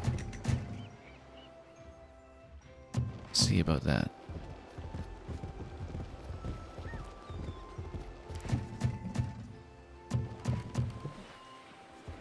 Yeah, this takes you up another pipe. Right, then we're looking for a purple switch after that. So let's pop the chest first.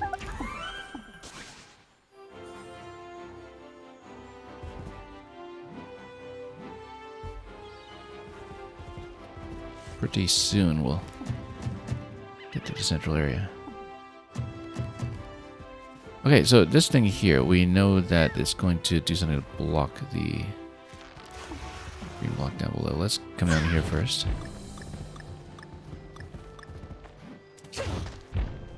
And that I think we need to obstruct so it doesn't come out, right? Or rather, it pushes. Okay, that's right, because then it gives us room to Activate this.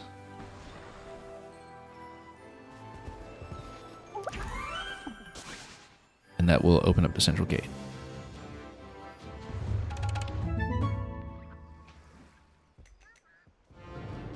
Okay, pretty simple once we actually hunted for the correct switches.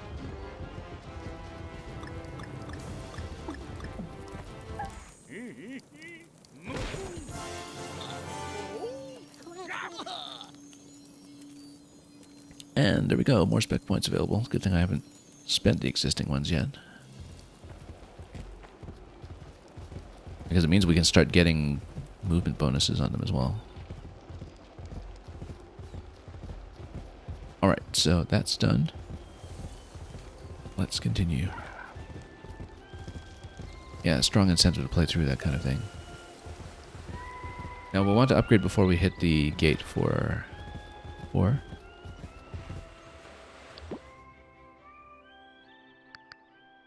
First of all, so we have 2 points available. That means that we can afford all of the movement range increases, which I generally like. Although maybe enhancing things like pipe exit might be even more effective at the moment. Enemy throw damage is good. We haven't really been using the enemy throw just yet, though. Yeah, this is just the Overwatch. I think we're definitely going movement range, but let's scan everybody first just to see if we have other things we want to do.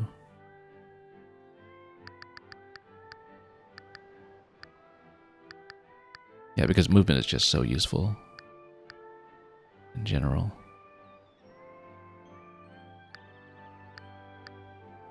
Weapon range bonus is not too bad either, but again, that's partly resolvable by movement depending on the cover. I do like the team jump range on them. That came in handy last time, but no, we have the 2 points available. Let's just take movement on all 3 of them. That's just going to be our style.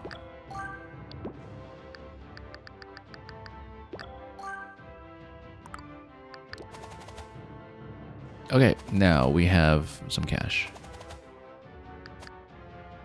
We could wait for something better, but let's see. Let's diversify the damage a bit. This was bonus against Ziggies. This is going to be the same kind of thing, but damage against Hoppers. We'll almost certainly take it, but let's see. We haven't upgraded anything of Peaches yet, have we? That should be the priority. And Honey against Smashers is a good idea, in fact. If she can get that done. Main issue with the Honey, of course, is that it kind of conflicts with what DK is doing with his attack. And of course, there's a bit of redundancy with this weapon here, too. Not that we've been using it.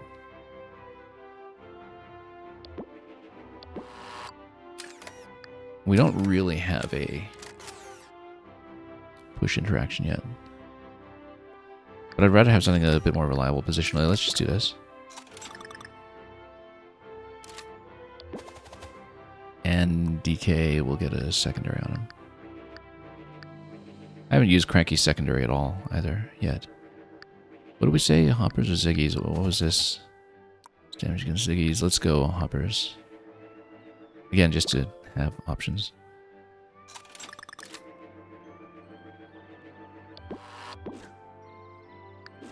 Yeah, I don't really even remember what he does with some of this. Right, because it has this area attacked by 1 cell. That's okay, we'll worry about that with the 1 turn cooldown. Yeah, okay. So basically a slight AoE on a cooldown. Let's keep going. And let's see what we do with that additional movement point.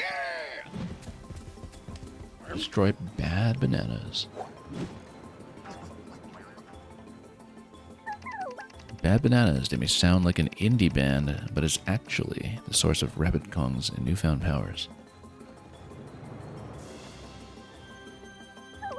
I guess the extra health option is just a bit of an optional easy mode crutch you can select at the beginning of the battle. We will, of course, not do that.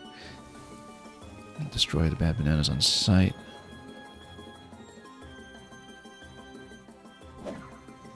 Okay, let's take a look here. What are we dealing with?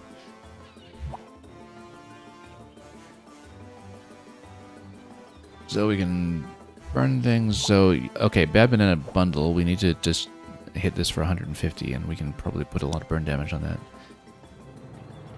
And in the meantime, we'll just take out enemies as they come. But of course, filling the objectives just instantly wins, so we should prioritize that if we're able. So I see 2 corners, 3 corners. Okay. And then lots of jumping points between them.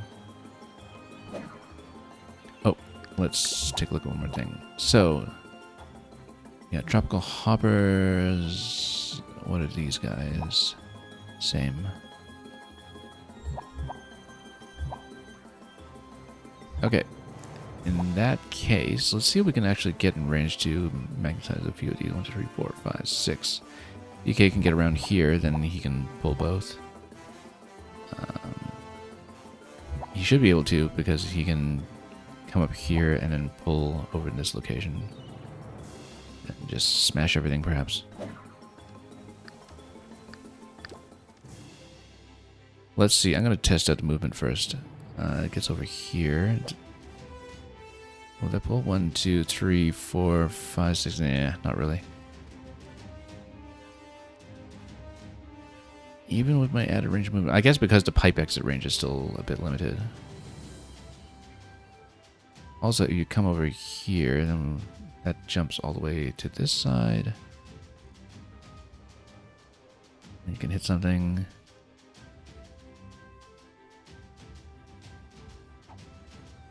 Let's see, because if he goes over here, what he should do is he should definitely grab this first, I would think. Unless you grab... No, you can't do the enemy grab yet? No, you're not. Okay, oh no, this is the first move. Oh yeah, you can grab. And then... if he's grabbing that guy, then he can actually come over here and toss and then magnetize and just kind of get them both. And then ground pound into them or something, so you can hit. It's not much of a hit. It hits them both slightly. And then you can kind of pull in and hit them both and maybe even get Cranky too.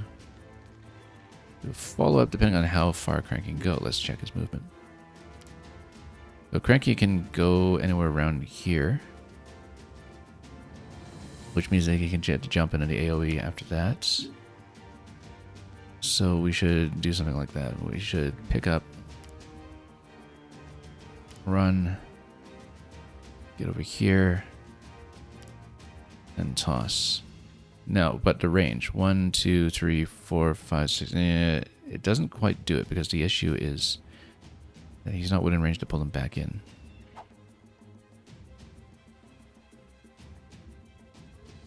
I would like to get him a little closer here. DK doesn't have a dash move. However, if he goes over here, 1, 2, 3, 4, 5, 6. No. I should have improved the magnet range, to be honest. Let's figure this out.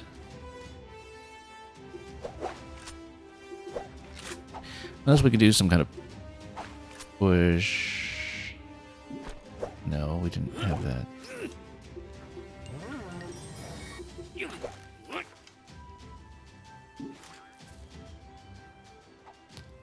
You can also do a burn on them, though, and then...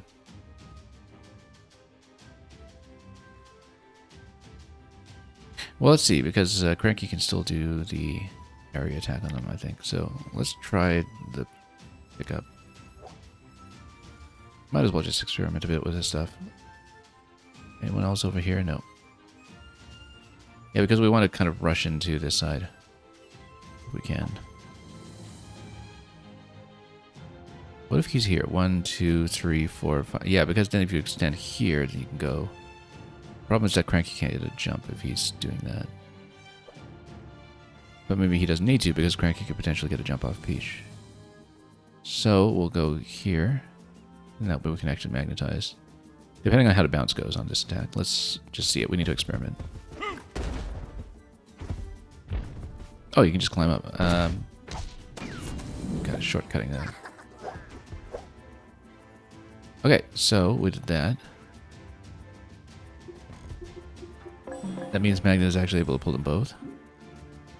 That means after that, well, let's take a look. Cranky isn't quite able to jump here, but then if each kind of comes up here, then we all mop this area at once, and then that could very well work.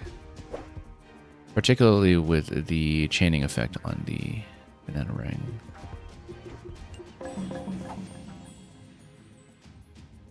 Because with the chaining effect on banana ring, maybe we don't even... no, we can pull them both. We can pull them all in. Let's, pull them. And we'll smash everything. This will have a bounce effect, though, so we need to be careful. We would want to stomp them somehow first, so let's... get Peach into a position where Cranky can get a jump off of her. Let's... see, can she actually hit anything from down here? Not really.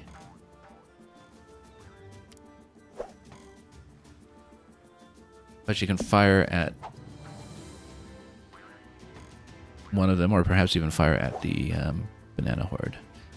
And Cranky can get a jump off of her here. So let's say we go here. And then, what can she hit? One of them. Okay, so this wasn't... that's okay. Cranky can get the jump off her. So we go jump and hit both, and then we want to be careful because if DK is doing the slam, we don't want to do friendly fire with it, right? If there is any. But then Cranky can come here and then do an additional hit past that point.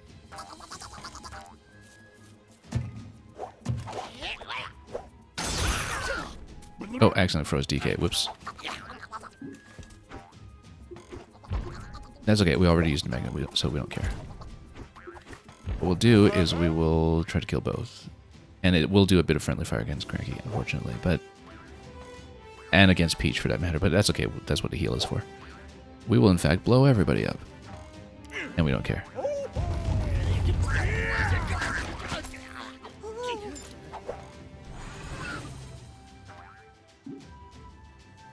Yeah, because Peach can always just heal up. So there's absolutely no problem with that. And then... can she actually hit with a pillager? Maybe. It looks a little out of range. But maybe... well, this will be a good chance to use the bot and see what we can do with it. Let's heal up first.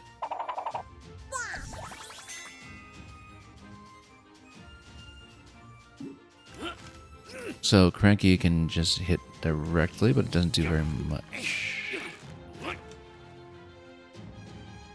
Yeah, probably due to some resistance on it.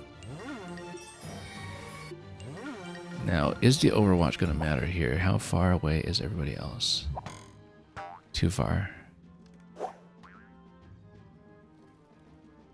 Okay, in that case...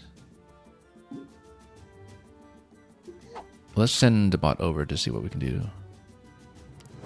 I don't remember if this just does one turn. Yeah, okay, so it's just going to be out of range, I think. That's okay. One turn cooldown, we might as well just pop it.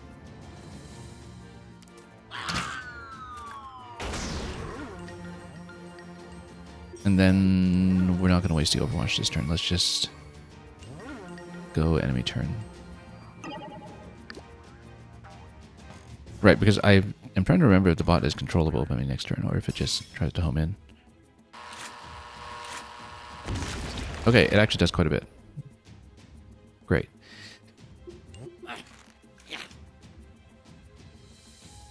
Because you've got this huge line attack that's possible here. Now, Let's see, and then we can jump over to start flanking all these ones.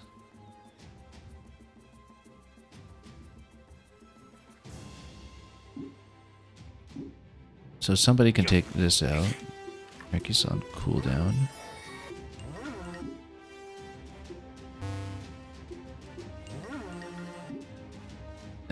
Peach. Well, Peach and Cranky shoot it together, then they can just blow it up this turn, I think. But let's see what she can do in terms of movement first. Because maybe if she takes cover here, then we have a potential jumping spot that we can use with her. Or she can also get the jump. And no, we don't want to stand next to the fire, though.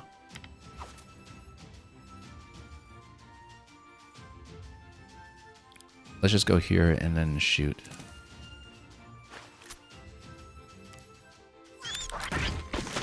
And that'll get a crit. That doesn't quite do enough, though. Just barely short. But it does mean that Crank can guarantee a kill off of this. Which is good, because then he can shoot and then go somewhere else, movement-wise. So let's just shoot this now. And then he can get some kind of jump movement after that. Perhaps, or even... Yeah, that's a little out of range. But get in over here. That's still not within range of that, but DK's movement, however, can take him first of all over here, and it's going to hit for 100. This is out of range. He could actually do a pickup and then drop it on that guy.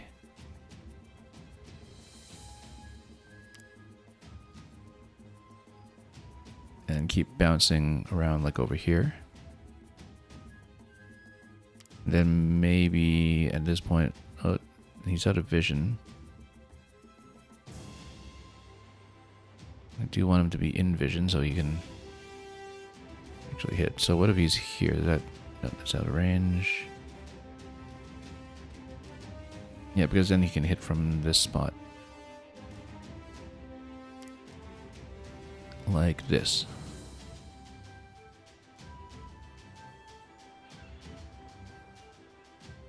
Okay. Let's just do that. Yeah, that's that dandelion swing that we were talking about. That's what these platforms are. They're the dandelions. I didn't realize that until just now. And we can do a burn over here, and we can even do a an overwatch after that. So let's just smack him. It's going to do a critical, and it's going to send him into view of some of our other characters, which is great because it means that Cranky might even be able to kill with a jump right here. Great. Perfect. Might as well get in close so he has access to this area as soon as we're able to do it. I don't think there's anybody else at risk of hitting us right now, is there? Unless there are respawns. Okay, then let's go. I'm just trying to think about how to get Cranky as far over as possible. We actually want to get Cranky in here because then he can do a pipe entry at this point next turn and have lots of movement points remaining. Let's do this.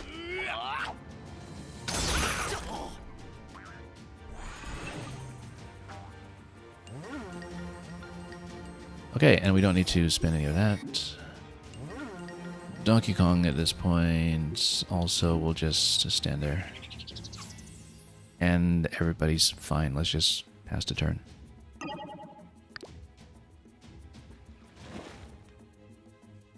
Nobody's here. It's empty.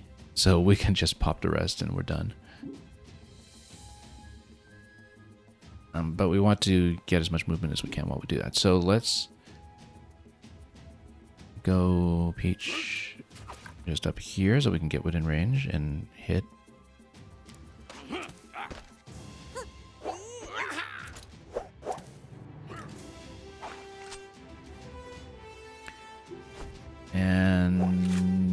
mean, that's on a one-turn cooldown. We might as well use it.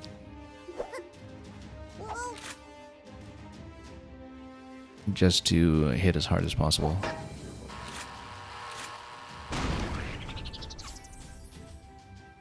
Yeah, because that just detonates immediately upon contact once it moves into range. Now I remember how those work. And then we'll just get Cranky within range of damaging us directly. And he can do the shotgun blast from this point too.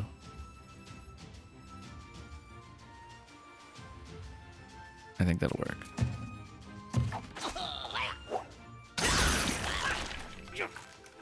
Yeah, because that's why this does so much damage, because you can kind of do this line damage here that hits everything. And 31 points left on the banana stash, which means that we can just hit with DK, and it doesn't guarantee to kill. The 30 to 40, this is a bit of an RNG moment for us, perhaps. We'll hope that it doesn't just do 30. Good.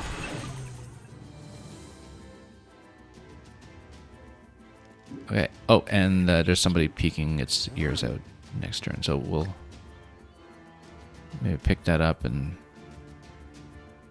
fortunately, we can't get the pluck interaction this turn, can we? Unless we'll go here,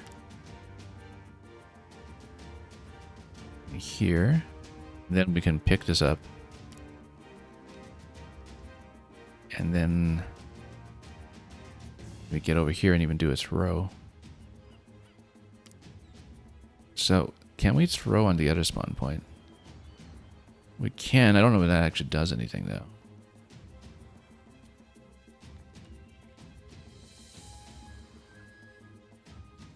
It's just does damage. That's okay.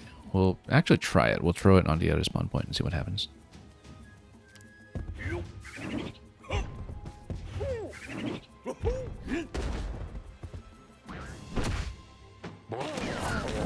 Okay, so it actually does spawn them out immediately, so we should watch out for that because we didn't know how that actually worked. In this case, we should definitely put up the Overwatch.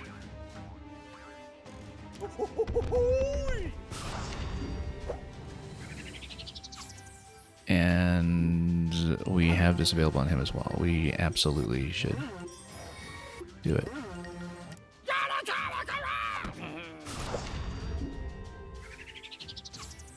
And then Peach is... Let's see, what does this guy do? Yeah, he does have a blaster. So we should put a Peach's shield just to be safe, perhaps. They're both kind of exposed. Well, maybe. It's not going to do very much, to be honest. We might want to save it for when we have more issues with the Smasher. Let's just go enemy turn. Oh, didn't even see that spawn over there. That's okay. We just need to hit the objective, so it doesn't matter.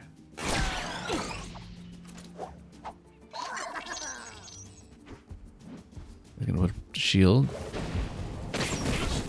Yeah, so it taps the shield for no damage, but then Cranky also fires from his position.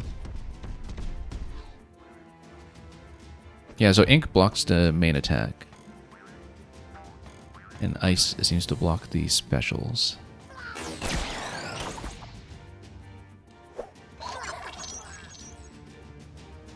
So we can just rush down from here, I think. And we've got plenty of turn time remaining to do that.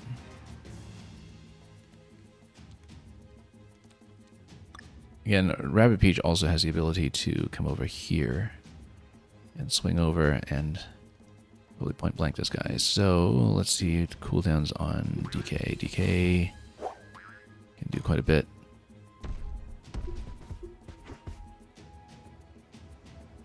Let's see, he can't hit this? Yes, he can.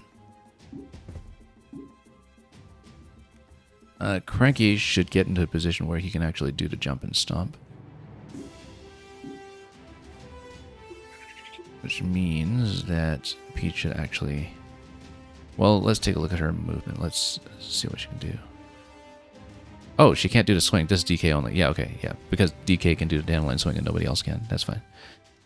In that case, we will see what we can jump. We can do a jump over here, but the... Yeah, because then she can fire at the Smasher with impunity. The main issue is that Cranky wouldn't get the jumping point. So let's see. Cranky can come over here. He does get the pipe entry, though, and the pipe entry would give him a jumping point off of here or something else. So yeah, P should actually absolutely go for this spot here.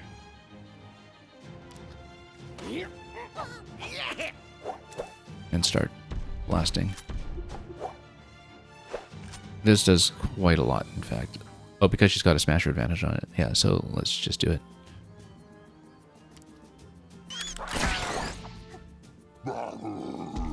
Now this guy's going to run up. Is he going to obstruct very much here, though? He kind of does. That's okay, because Cranky's going to enter here, jump off a Peach, and then smash this one directly. And then he's still going to have a shot available for hitting the other enemy over there.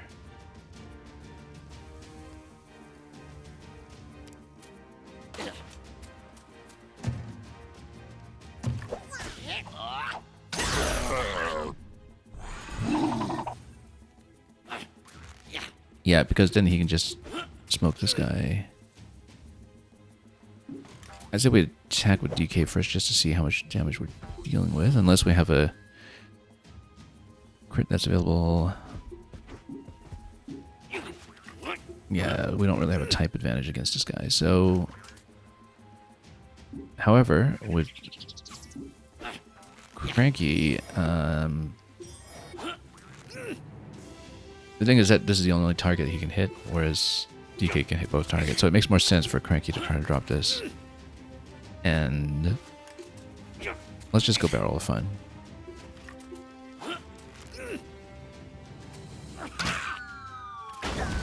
See how badly we can hit that. Okay, that's okay.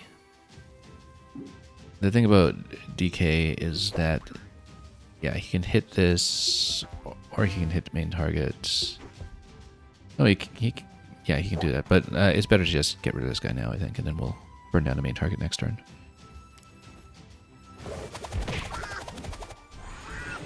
In fact, DK still has movement point available, which means that he can get throws down on this here. Means he can just stand back in cover somewhat and just toss. We'll get tons of damage down. Now, I see something out of range over here. This guy's way out of range of any meaningful contact here, so we don't really care about that, I think. Not enough to put up the shield, so let's just go enemy turn.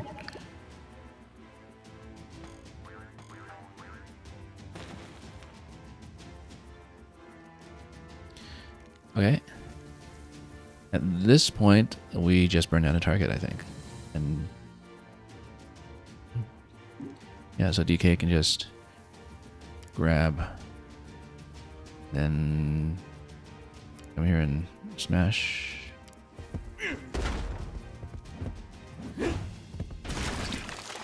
And then also do his throw. Oh, he should have gotten within range of the hopper. That's okay. We're just going to burn it down, so it's not going to matter.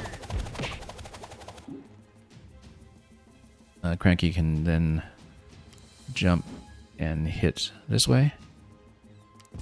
And get a nice bit of range here on his line attack, which is just going to straight up destroy it. And then that's the objective. That should be an easy perfect, given our tempo there. Yeah, 5 out of 8 turns for it. So you don't know what the perfect benchmark for the turn timer is ahead of time, but we've been pretty swift, so I haven't been concerned about that.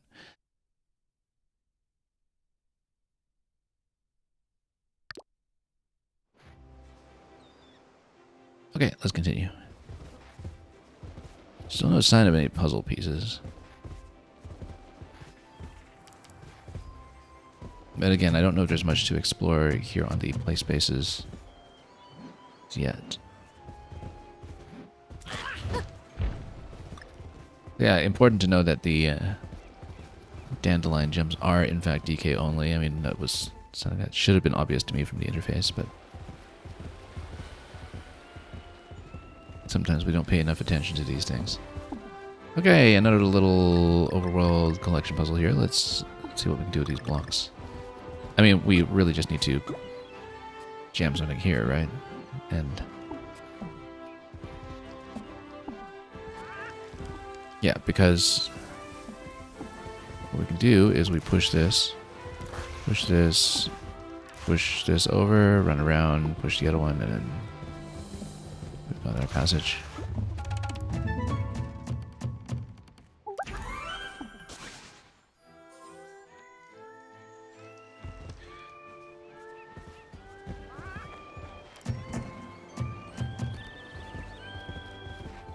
Okay, now let's see what we can do in the next segment while we're listening to the gulls singing their heads off. Anything to look at down here? Not really.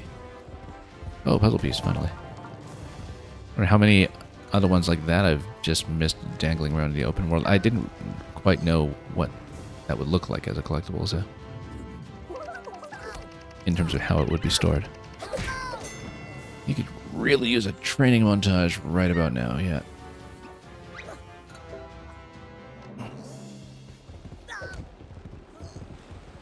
Here's number 5. Let's power up before that.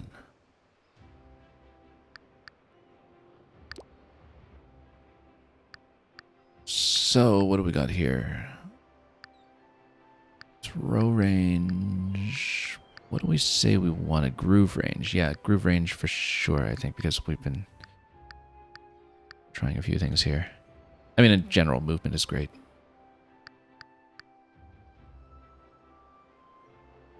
But having +2 on our base movement means we're decent for a while. Groove range seems to be potentially quite impactful.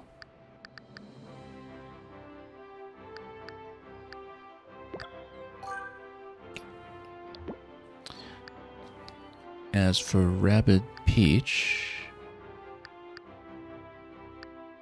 we haven't really had to worry about the defensive abilities too much yet. I actually think that maybe more movement might be best.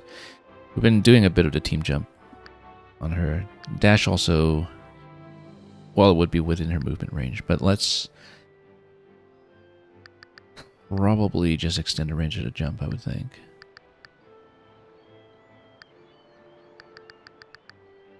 Given the way that we've been combining it with Cranky's jump.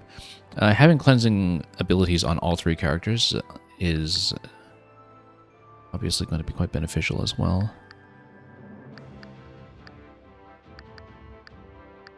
I think that's easily what we'll do. Having a bigger landing on the attack might be good too, but we've been fine so far. That'll be a future priority. Okay, still haven't unlocked new weapons. I guess that's because we need to clear more worlds first. But as long as we get everybody sitting on 1 upgrade for each slot, we can just about afford that. We're 3 bananas off from affording that, which means that we should have actually maybe more fastidiously collected things in the open world. But I think actually it's a good idea to upgrade the barrel at this point then. So we have ink on the smashers, then this would be ink on the hoppers and vamp on the smashers. Maybe for the sake of diversifying we take this, but then we have ink on both. I think the vamp damage isn't going to matter too much at the moment. Well, let's just go with the ink effect. Even if it is redundant. And that's all we can afford right at this moment, so. I mean, if we can run around for 3 bananas, then that would solve the immediate cash problem, but that's okay. We'll just go ahead and play.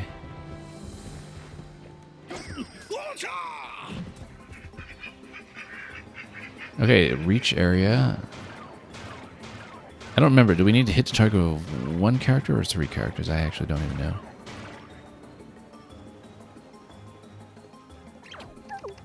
Looks like we're in the middle of a honeybird bombing run. If we can reach it, we can be safe from the sweet and sticky salvo. I mean, I've got so much movement going on. Help each other to keep everyone honey free. Yeah. Let's take a look. Yeah, I'm pretty sure we have to escort all 3, and that's okay. We can do it. We've got so much movement available here. This is a push block, I think. Now, I guess the bombardment is potentially marked turn by turn. We'll see. But we've got lots of DK swinging that's available, and we'll just try to run over everybody else in a way if we can. So, for example, I think it's clear that maybe we need to get some immediate jumping going on to get up top. Now, DK doesn't really have a way to get up top from this point, though, does he? We need to... Yeah, I think the intention is that, you know, you can go through the pipes here and then get through unless you have a way to throw or bounce. Was I... Oh, well, let's take a look at this again. Yeah, because then eventually he can get up here and then he can start swinging across. That's okay, we'll just take out these ones first. Oh, there's one tucked behind here we need to be aware of. I mean, this one here, we hit the block, we can just push him. DK can do some kind of climbing too, though, can't he? Let's... Yeah, because DK can climb, right? So I think he can go... Well, yeah, he's actually got pretty decent movement all over, so he can just get up here directly and then pick this guy up and chuck. The other 2 can't, which means that they have to get to jumps first in order to do that, which means that we should actually get Cranky to jump here first to hit.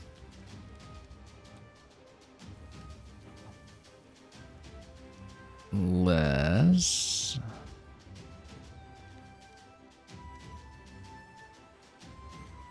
Yeah, we want lots of range on them.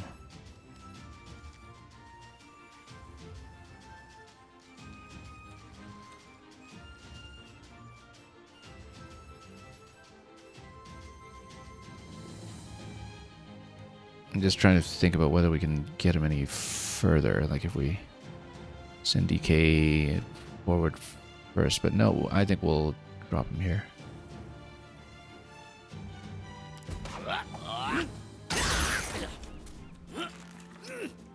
You can just kill this directly. But then we would need something else to hit that guy. I mean, DK can get over here. He'll have to pick something else up. I'd rather not pick this one up then, because Cranky can snipe him. Because he can pick this up, run over, whack this, get a push. We can see what happens from there. Now, Peach, however, should therefore get as much movement going this end, and then she would provide a jumping off point for Cranky on a future turn, which is what we would like. So let's tuck her behind cover, maybe. See what she can do.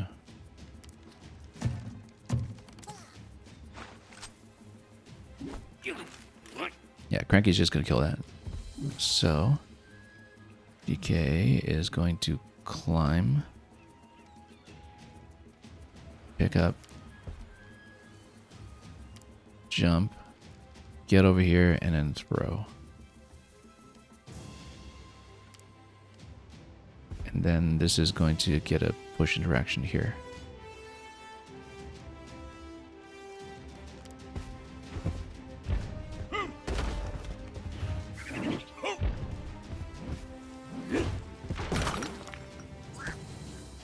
That's actually further than I expected. Wanted. But that's okay. In that case... That's okay, that's not going to hit me. So we will... It actually might make sense for Peach to send out the bot. Targets are out of sight, okay. But yeah, you send it through here, then you can get a bit of advanced damage next turn onto that enemy. You don't get a great deal of control over this thing. Oh, you can send it over to this one as well, except it's probably going to run. Just thinking about what would be most effective. Probably just try to flank this one in advance. Send through the pipe, yeah.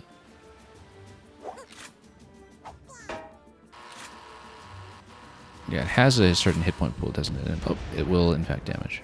Right. And then he can do the Overwatch here, and I think that'll be well within range.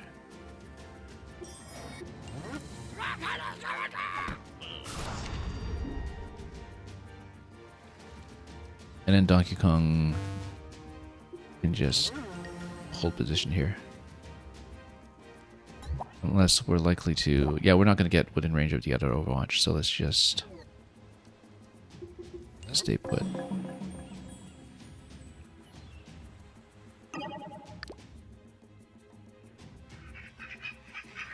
So, where does it show me the honey bombs coming in? Oh, okay, so it actually is marked. I should have paid attention to the floor. I totally didn't pay attention to the floor. Whoop, friendly fire. Lots of friendly fire, unfortunately. On the line damage. I have to remember that it's such a massive line of damage on that guy. On Cranky's shot. Because we have not been minding that the way we should. That was a pretty big chunk of damage on Peach. As a result.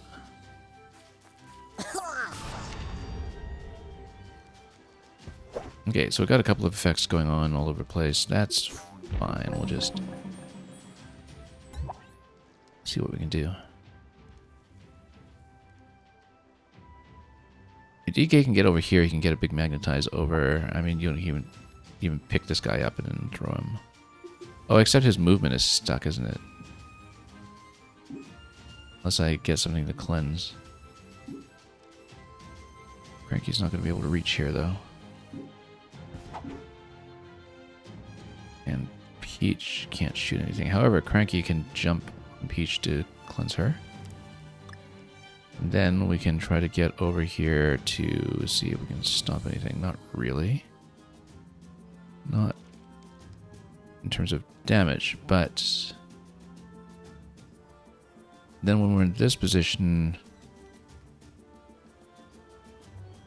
we can start shooting from up here, perhaps. Let's not do this yet. But then Cranky can also do the sleep effect from that range, so it's potentially okay. And he can also drop the barrel from there, so let's actually do that. Let's go cleanse on Peach. And up here, and probably drop the barrel on this side. I bet he could do it.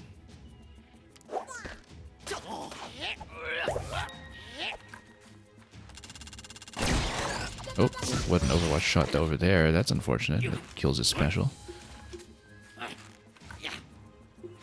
But means he can just get the kill on this. However, let's see what Peach could do. In terms of which enemy she can hit best. Because, again, unfortunately she can't get in a position up there for the cleanse anymore, but we'll get here. Then we can just get a shot off in this position. Yeah, we're not really taking advantage of her dash as yet, but we can see how she can get a crit from here. Might be wasteful though, because we know that Cranky can just get a straight shot here. We should just get rid of him. Golden shot.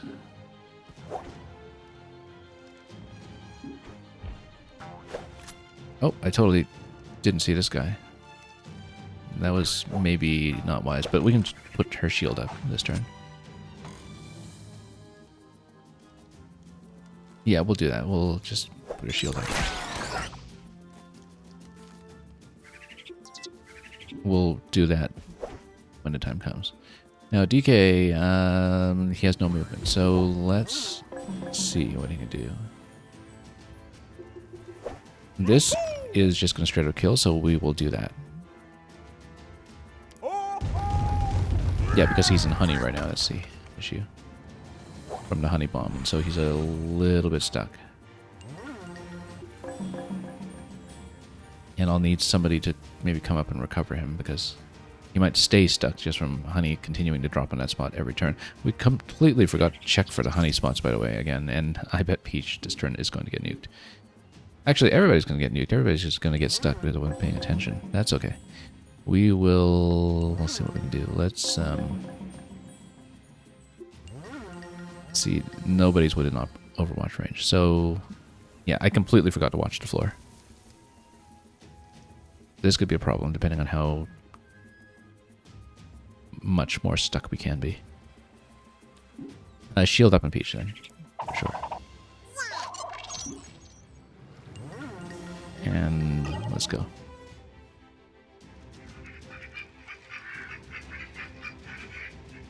I totally did not watch out for this.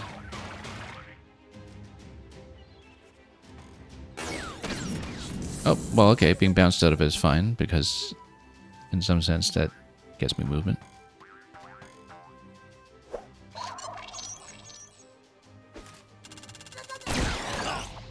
We will need to put up a heal soon. Reinforcements. Okay, so DK is going to get some movement here. We will probably pick something up and, you know, maybe drop the push on that guy and then maybe try to magnetize him there. Or get a flanking shot down. Let's see, because we can push.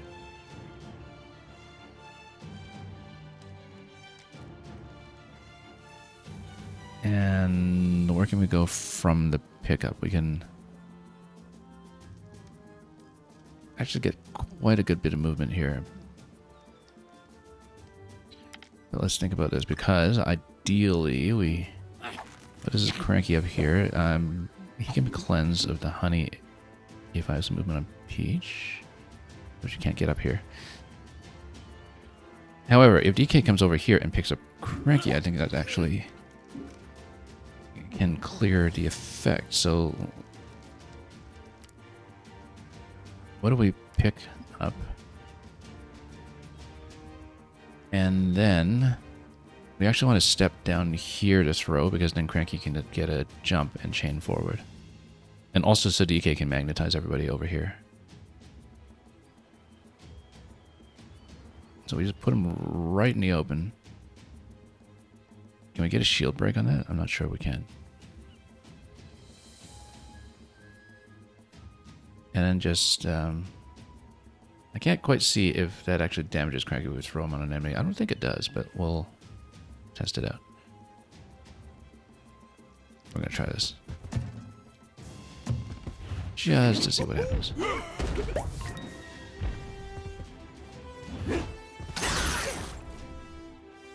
Okay, good. Because now, at this point, we can do a magnet groove and then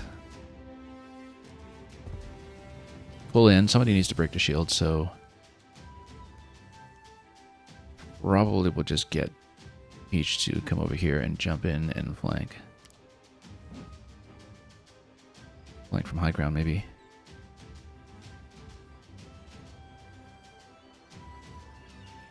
That sounds like a good idea.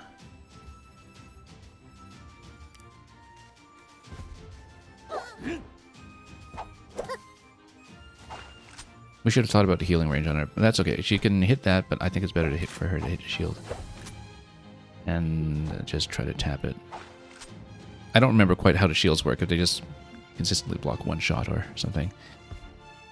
But we'll just have to do it and find out. Yeah, because then DK can pull in and then smack both. In fact, Cranky can first jump here and then hit both. And then get a shot off. Maybe even up here. Yeah, that doesn't hit Peach. It kind of does. Let's try not to hit Peach, maybe. I'll put me open here. That's okay, yeah. We need to mind the honey, too.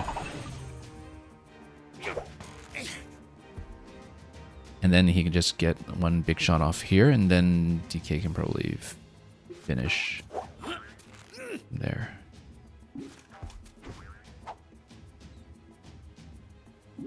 Yeah, they can really just both finish this off.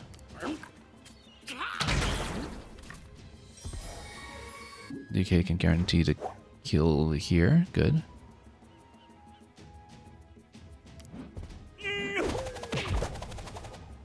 So we just slice through everybody and then really make a run for it from this point. There are going to be reinforcements, but then if we get each on the heal, is DK within range? Yes, he is, but he doesn't really need it. We will, of course, pop the heal.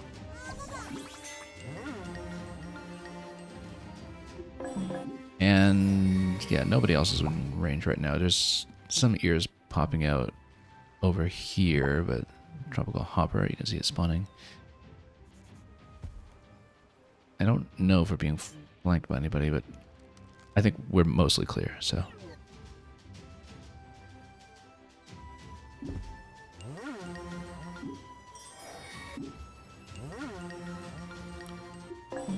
Okay, let's go enemy turn. I think so, yeah, let's just do it. Yeah, as long as we make sure we don't step on the honey squares, I think we're generally going to be okay. I just need to be careful when watching.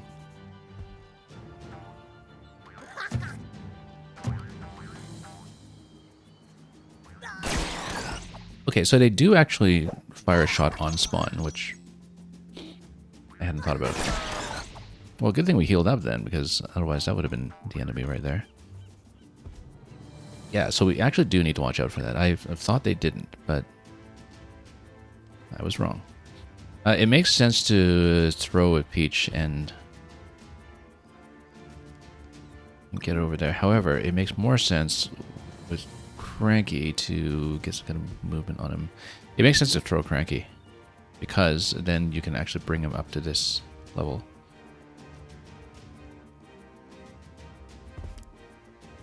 Climb. Stay out of the honey.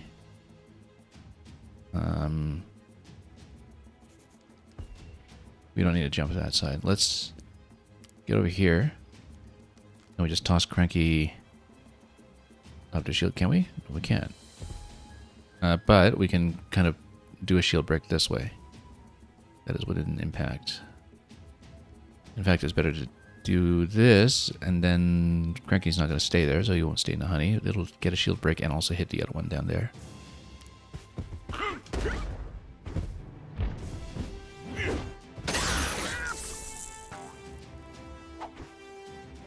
We could just go for the exit this turn, probably. Not quite. It doesn't quite get within range, but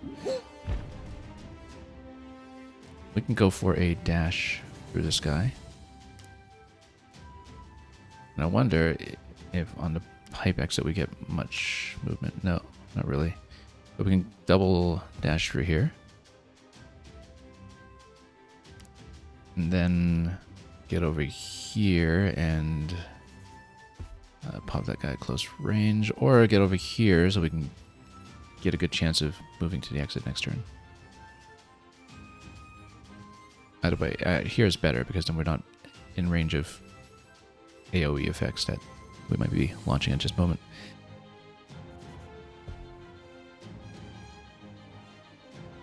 Yeah, let's run them both.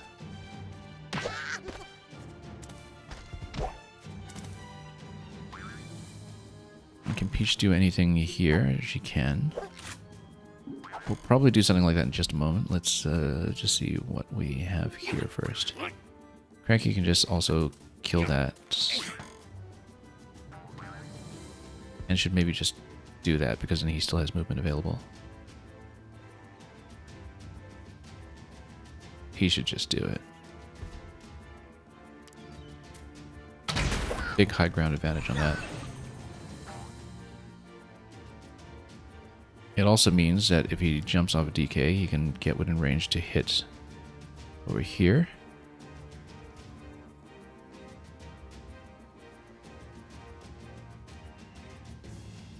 And then after that, DK can get in and stomp this guy.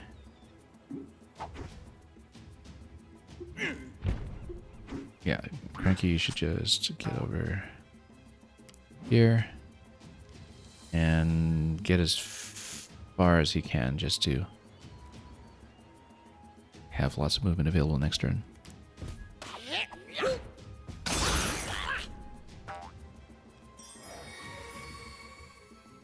DK, and then... Oh, he doesn't have movement available this turn because he's already moved. That's okay, because he's going to magnetize and then stomp this guy.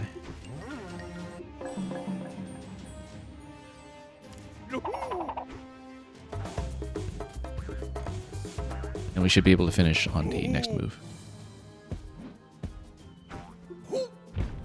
Yeah, we'll just stop.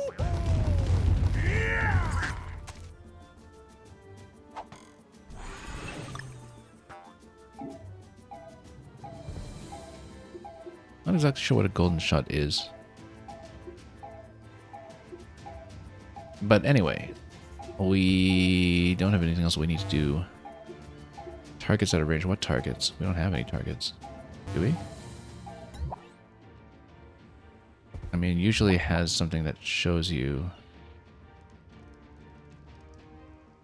who's still on the board in terms of anybody spawning, but I think we're just fine. We just don't have targets, so let's hit the enemy turn. Hopefully I was watching the honey here.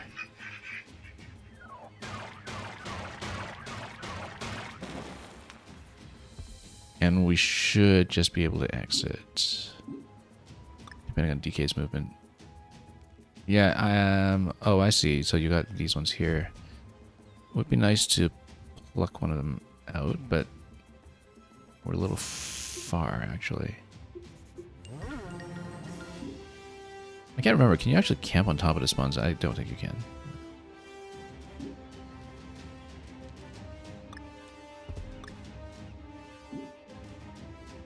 Oh, but you can toss one of these guys. And then if you root them out, then you can fire at them this turn. Including with the narrow attack. So, yeah, okay. We might as well root them out. I think that's a better idea. Let's get over here. Pick up. Get over here. And toss.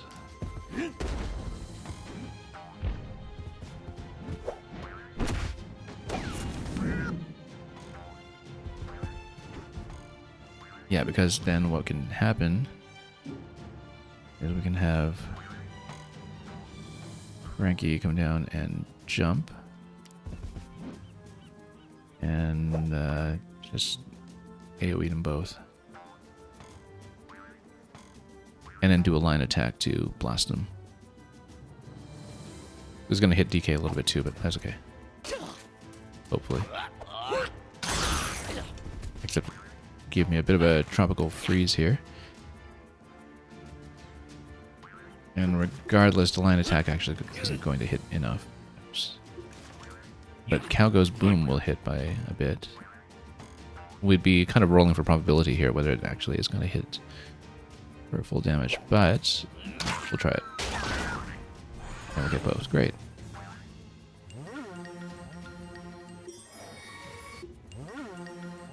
And then we'll put up the Overwatch, so when this guy pops out, we can just snipe immediately. Unfortunately, DK's ability to do that is frozen, but that's okay. Peach is going to cleanse him. Peach is going to land here. And we'll see if we actually require all three to get to the point. Actually, you don't even need all three. We could have just cleared this last turn because you only need one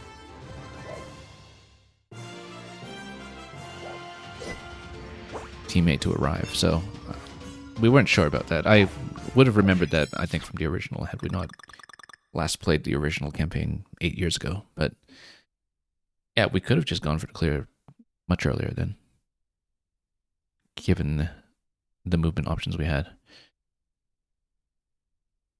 So it wasn't even an evacuate 3 or anything, but that's okay. We stomped a few of them at the end. So let's continue.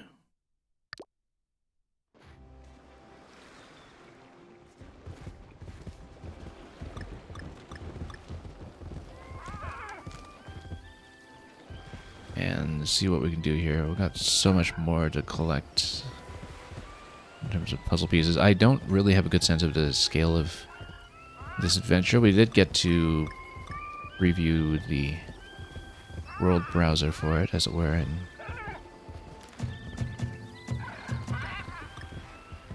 the hub, but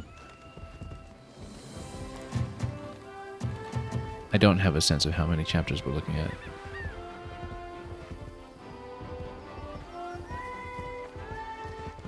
And of course, yeah, we only have 1 out of 20 puzzle pieces and lots of spec points to fill in, so I'm sure there will be quite a bit of progression to come. Also, the next tier of weapons to unlock. Where do we want to head? Let's just take a look. I fear these boats are meant to bring bad bananas to nearby islands. That is not exactly top banana. Oops.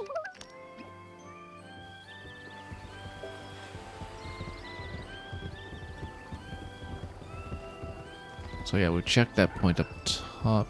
We've not really explored very much of this. So yeah, we actually just need to explore more too. Pick up some of the puzzle pieces to open that one gate we saw in the hub.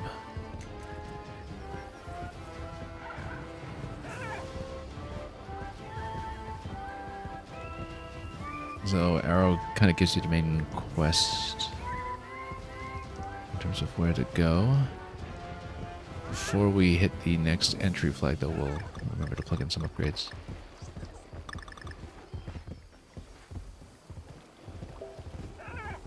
We've only 2 puzzle pieces collected so far. I think it's quite a lot of map we still need to cover from this point. This is a branching path here that we should maybe do one section at a time just to explore. We do need to find some colors here once again. Well, what does this do? This just opens up completely. Push here, push one block here. That presses blue. Does that matter? Oh, that's stuck.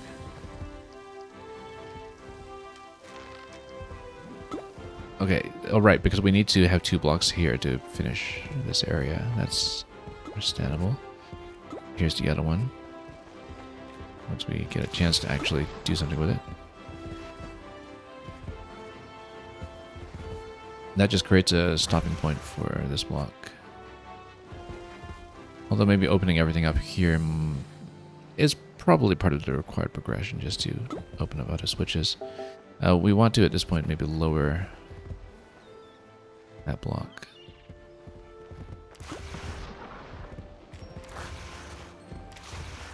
And then, oops.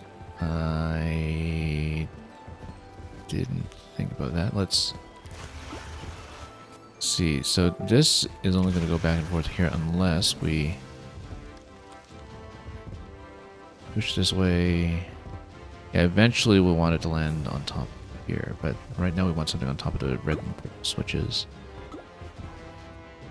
looks of it. However,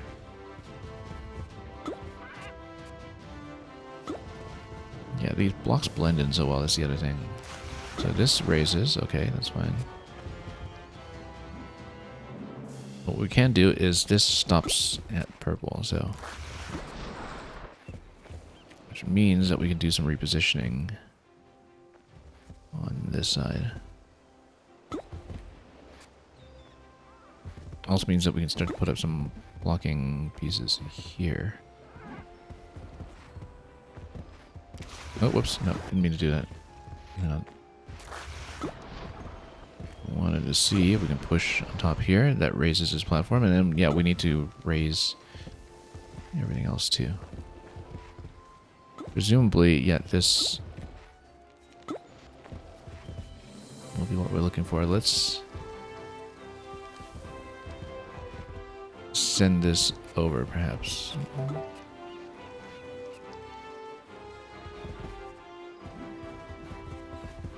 Once we have a way to do it, let's see. Yeah, because we want to compress this, and then we probably want to stuff the other 2 blocks on top of green in order to finish the passage. So in terms of how we do that, red switch is going to raise this. That creates a landing point for a block here, which then can be pushed over here. But first, to reach that, we'll need a second block back over on that side, I think. Oh, no, this doesn't go further. Yeah. But if this is up, then we can push this to put up red. And then, whoops. I totally didn't think it would go like that. I thought it would give me an ability to wrap around. Yeah, I wasn't reading the terrain very well. It's only on these dark tracks that anything will travel.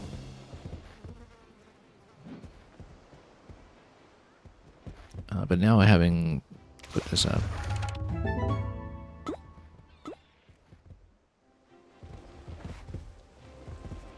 we can move this off here. Oh, no, wrong way. Didn't want to do that. I was trying to do something else. However, this stuffs a lot of that, and then the idea is that before we raised all that, what's raising green for me right now anyway? What's sitting on green? Could not even tell. Oh, this is sitting on green. Okay, yeah. Right, okay, so that's why, yeah. I understand it now. Totally didn't see what even activated the green switch. Okay, in that case, let's do this. Because... oh, this blocked me off. Let's again. We'll rotate that. It goes here. Raise green. And then we swap purple. Which will then allow me to push this over and close blue, and then that is the solution.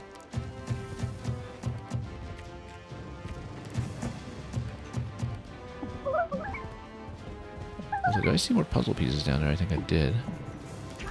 Or maybe this was just a glow from the chest. Let's just take it.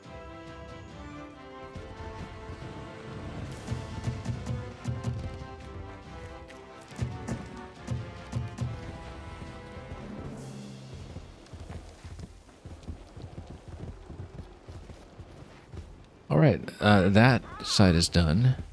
We have more branches to take care of over here. Before proceeding, let me make sure we know where the next gate is. I think this is probably the main road up here, so let's just do side road down here first. There's quite a lot going on here on this map. We could start a heck of a spoken word poetry slam if they just learned to play a smooth jazz rhythm or two.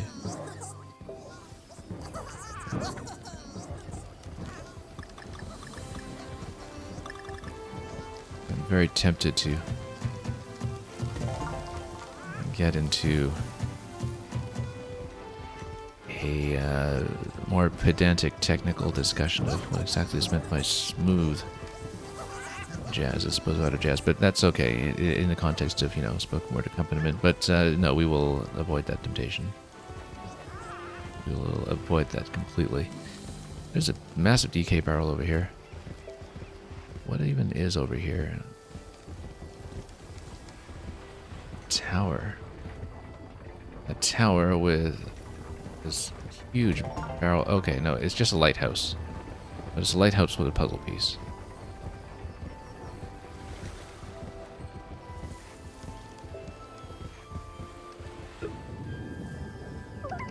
It's likely a signal light of some kind, perhaps to let someone know when a new shipment of bananas is in port. Yeah, ingenious piece of machinery.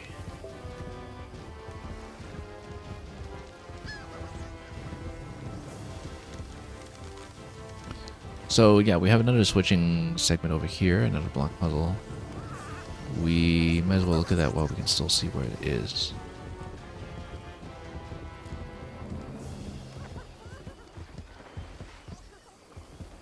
Also, what is this? An offering. The locals believe Rabbid Kung will bring them a wealth of bananas if they give him all their bananas.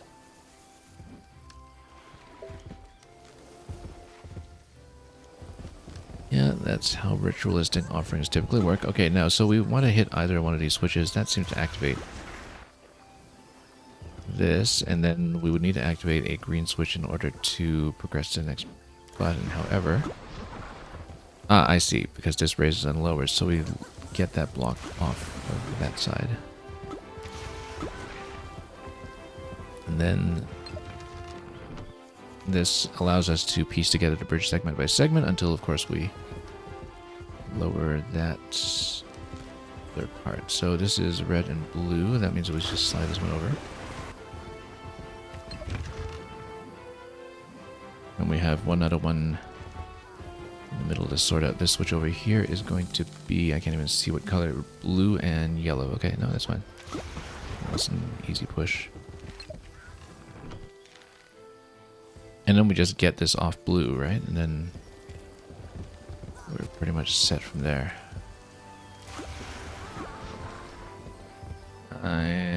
Except we do need yellow to be compressed, so there's going to be a bit of an ordering issue here. Let's think about this for a moment. Well, we just need this to be off blue, so what we can do is take this off, and there's a chime. Okay.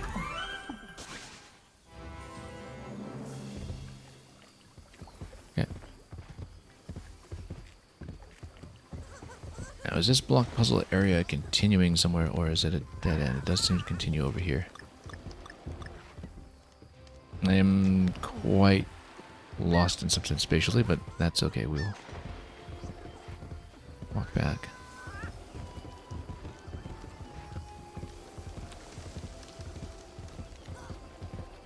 Yeah, this seems to be where main road continues, which means we'll avoid it. Unless... oh no, it just goes back to where we came in.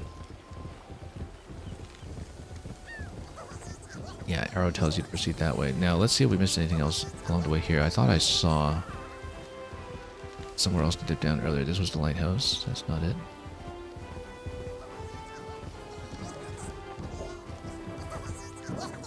Okay, this kind of takes you back. This was what we saw before, yeah.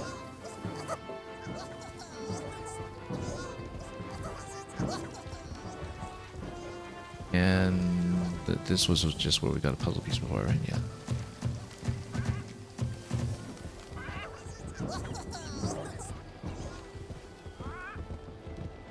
Okay, so back here. Now we did check both ends at this point, I think. I feel like we've almost certainly just missed a lot of puzzle pieces already, but that's okay.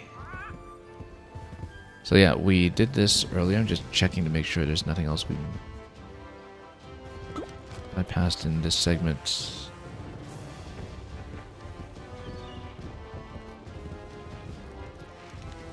Or in that. So let's just go forward.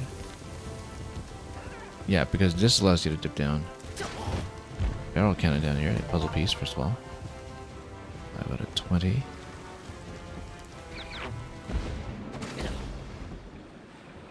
And before we hit any kind of gate for the next map, let's make sure we... Oh. Right, because there was that gate earlier that we needed 2 keys for, and I completely forgot about that. So at some point we'll need keys. This gate is guarded by 2 totems. They look menacing, but I detect they hold the solution to the riddle of a closed gate. If you look at the diagrams up top, that's probably relevant to something here. What are these big buttons for? There's 1 set of them for each totem. So this is some kind of decryption. Look at this. These are parts of Rabbids.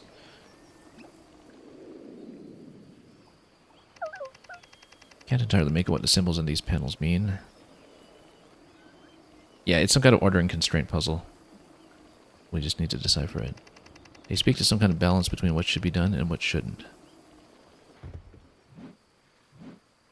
Okay. So we have 2 totems to work with. We have a couple of different panels. Let's rotate through the different shapes just so we know what's possible. Oh, actually, it just flat out rotates the main... Ah, I see, because this controls bottom, middle, top. Likewise for here. So that means that this one we switch to top because it... If you notice the constraint on the left, it means we don't... That. Now, we have this kind of eyes, yeah. And then this on the right side matches, okay. Next, we have... I can't quite decipher it. The arrows do tell you what kind of eyes to have, I think. Let's just keep swapping them. There we go. Looks right. Yeah, and as you meet each constraint, then the torches light up. So let's do something with the mouse now then, because those we haven't manipulated at all. Oh, I see. So they need to match, yeah, because that's the right side. It's saying that they need to match. It doesn't say exactly what they have to be. So what we want to do is... also notice that the bottom left one is currently not valid. Which means that we... Right, because it's not going to combine with this kind of mouth, is what it's saying. So, for example, if you do... Oh, no, wrong one. Let's switch back. Yeah, we want the left side there, and then we want mouse to match. I don't quite see what that symbol means, though. The one that we're missing currently. Probably it means something about... Yeah, I don't see how to match that to any of the diagrams. Let's take a look here. What is this? Oh, yeah, this is just a gate. Maybe.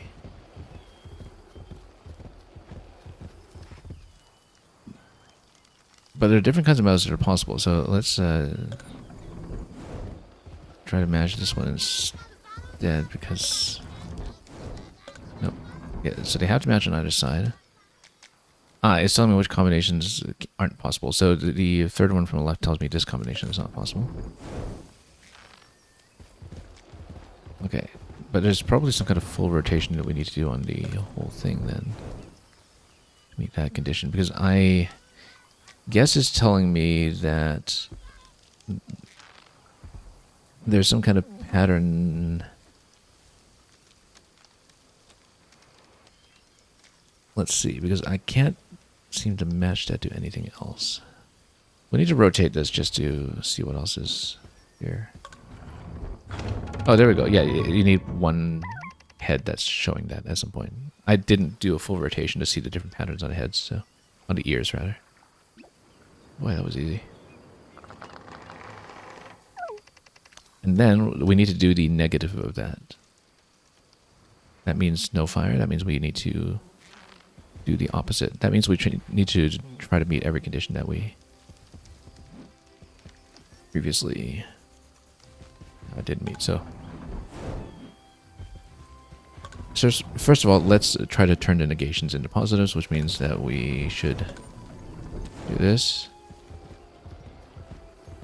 It also means that we should match mouse over here.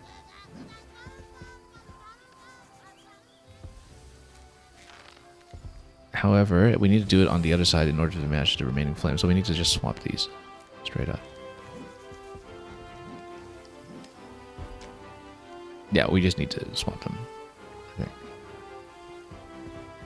So let's do eyes like this, and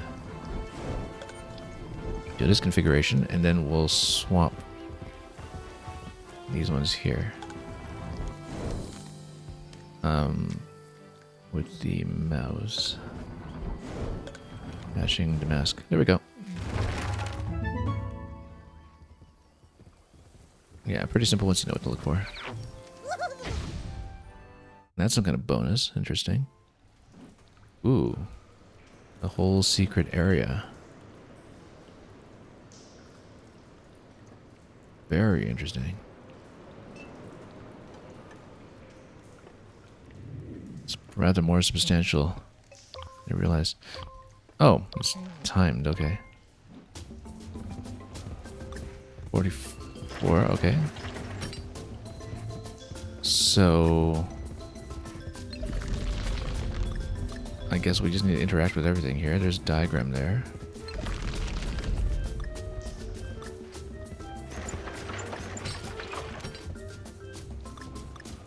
What else do we want to do then? Okay, so we need to complete something up here for this track then. Oh. I'm just interacting with anything that'll let me interact at this point. 3, 2, 1. Okay. Oh, I see. Then you raise this. Okay. Can we try again, though? Surely we can.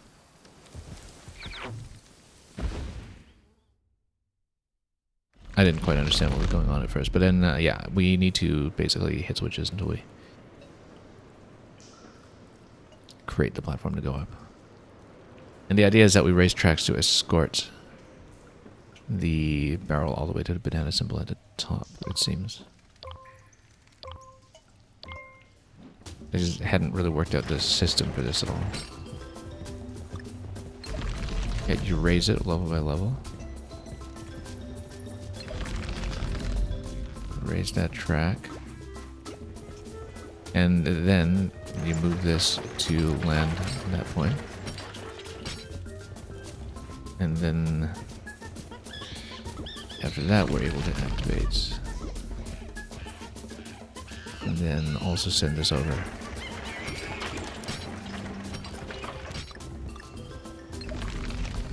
Yeah, okay. 8 seconds. And then we got it. Yeah, it's actually the same pattern over and over again. It's pretty simple. Goliath Grouper. Foes who find this on the end of the line realize that the catch of the day is pain thanks to this remorseless beast from the abyss. Okay, so this is a kind of ultimate weapon for Peach by the looks of it. Once we get out of here, I should... Oops. Try to equip it on her and see what happens. So let's see it.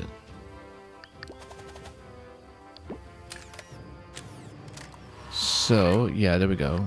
Oh, I see. It unlocks the ability to buy it. Oh, good thing we didn't bother with this. So, mid-bosses, it's going to have a bonus against that, which is potentially quite useful.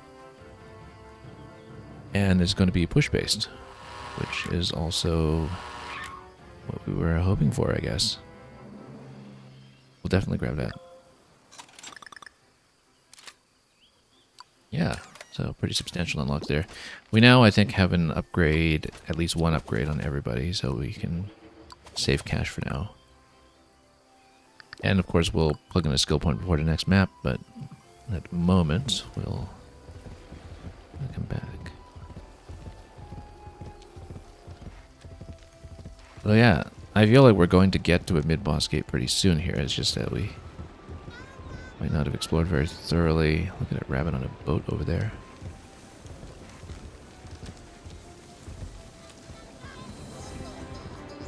I mean, you know, assuming that we actually did find all the puzzle pieces, I guess we're looking at about 4 worlds. I mean, I can always check at the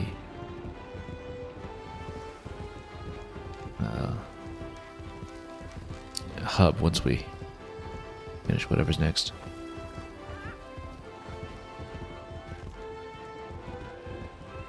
Okay, so yeah, this has been a long sequence between the previous tactical map and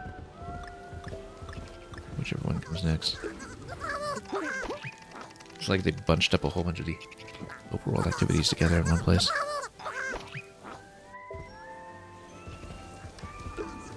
Nope, same one.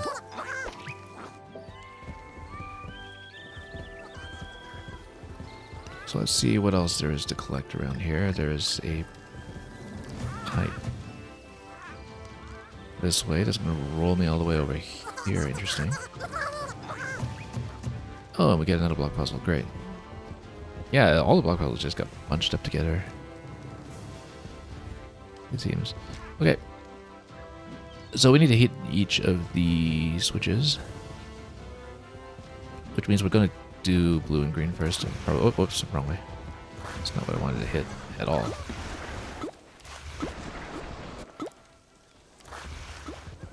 So what we can do is just cycle this around. And then push this over to blue. Then we get this switch. Okay, next we can do green and red. In order to do that, well, unless we want to do yellow and purple. I'm just thinking about what we want to constrain here. We could also, yeah, blue's on the corner, so it's easy to hit, which means that we can do this. We can do blue-red. Yeah, because we can hit blue whenever we want, not just because of the corner movement there. And then now at this point we can definitely get yellow if we... Yeah, I see how to do it.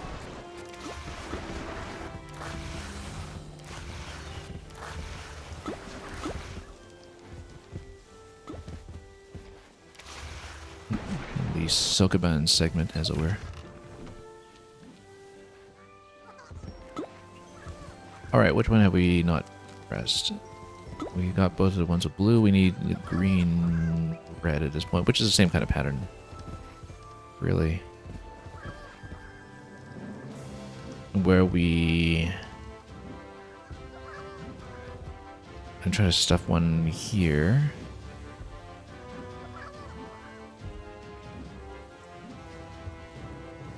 Yeah, no, I see it. Okay. Then we just rotate this all the way around until we get green. Okay, pretty quick.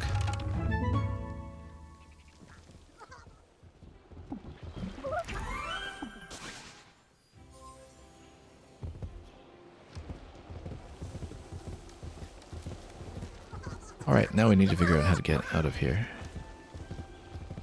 Back the way we came. Wherever that was through this pipe.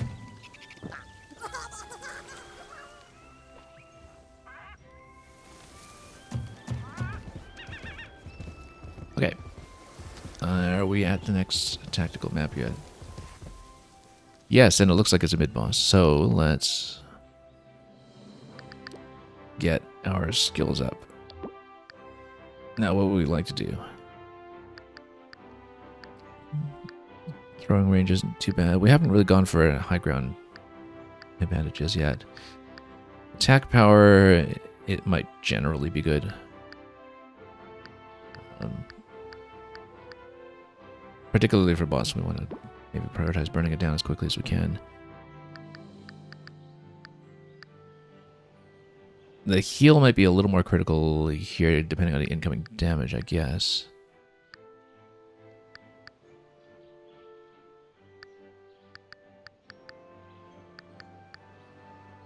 Yeah, extra dash. Same with a shield for that matter, but no, I think it'll probably be heal. I think we'd better do healing power for this one. Grump jump range, I mean, it gives you a bit more flexibility with cover, I guess, but I'm just sort of thinking in terms of building for a boss specifically what we go for.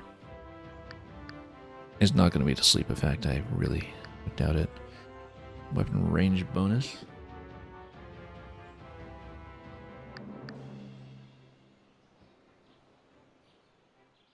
Yeah, I mean, I guess if there are any ads on the boss that we want to take out, that might be a little bit more effective, but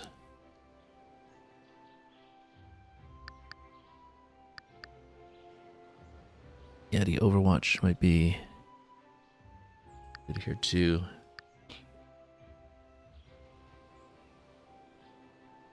Or we could just give more movement. I think we're going to go for Grump Jump. Gives us a little more positional flexibility. Throw range is tempting to go for. The boomerang, though, like I wonder if this increases how far you can chain it between shots. I'm not exactly certain either way. And of course, more movement is always great, but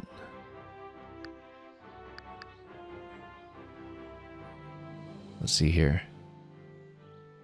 Yeah, we haven't exactly been counting tiles for its throw range. We should actually go for attack range for this. So we can be a little bit campy with the Overwatch ability that we've hardly been using. Let's keep going then. I don't think we want to do anything else with the weapon selection. I think we've got a pretty diverse setup here, especially with the boss buff on Rabbid Peach over here. Okay, so let's do the fight.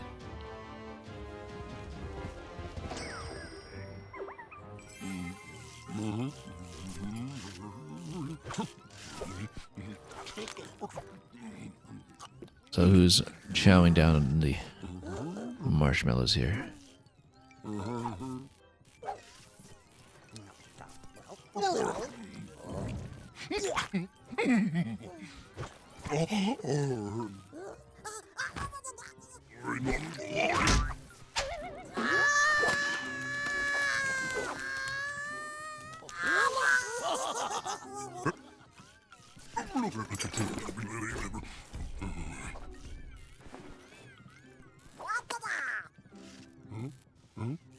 He thinks we're after these.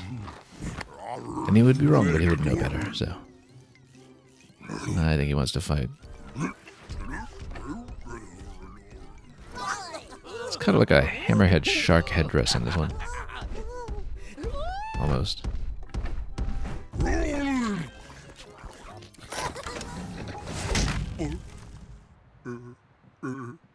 So who is this guy?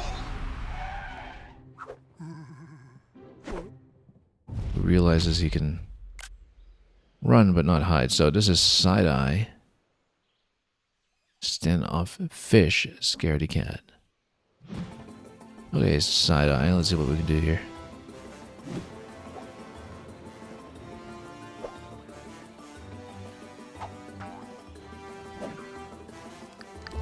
Okay. A lot of enemies trying to flank us from up here. We should probably take some of those out. Tropical Hopper. Yeah, 400 points. Immune to reaction shots while moving. Okay, so actually the overwatches were not critical here. Escape range. 14 cells. Interesting. So yeah, maybe he tries to run away. Well, we should take away as much of that outside coverage as we can first. What are these blocks? Bounce cover block.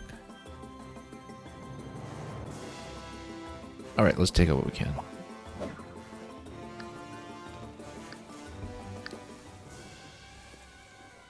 First of all, let's try to get some jumps down. Also, we don't necessarily need to do that because we have pipe entrances, don't we? Or... no, this one doesn't... I don't even know where this one goes, actually. Might have to test that out.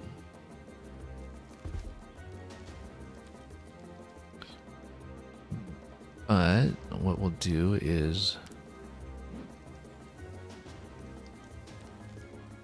we'll bounce over here.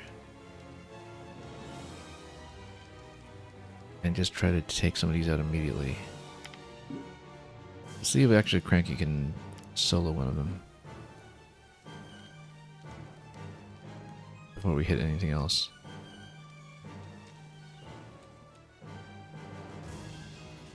Sure, let's just do it. Yeah, because he can just destroy this one immediately.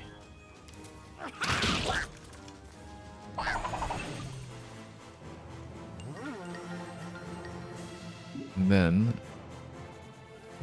DK can climb and just mob this guy, but Peach can also jump him and hit over here. Not exactly behind cover on this side, but yeah, we don't want to blast ourselves with a Goliath Grouper, so let's just go Hostile Fossil. I suppose in some dialects of rhymes, it's Hostile Fossil is like Hostile Fossil or something. Maybe that's the intention. Yeah, that's gonna be a little more ballistic. Let's see what we can do here. Oh, I should have had Peach. Well, no, I don't have movement on Peach to really run into that. But yeah, right now we're kind of on low ground. We might actually get more damage getting up on a high ground first. So let's just go movement. Let's notice that we can check where this pipe goes. Okay, these pipes just go side to side, so they weren't actually that useful. Where does this go, though? This goes all the way over here. Punch some of this stuff. Yeah, okay, and then that's how we can mop this guy next turn. I see that now. And DK basically has to solo that from that kind of distance. What I can do is I can do a bit of a pickup here. Run across. Get over here. I don't really want to stand right at the bounce block, I think, but we can do this. And then do a bit of stomping over here. Let's see this, because he can get a ton of movement here. He can just go all the way to flank on this side.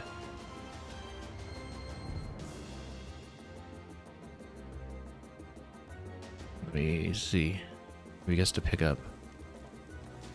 And then maybe, you know, magnetize and stomp everything. We can. It's gonna be a little bit perilous perhaps, but just jump over here.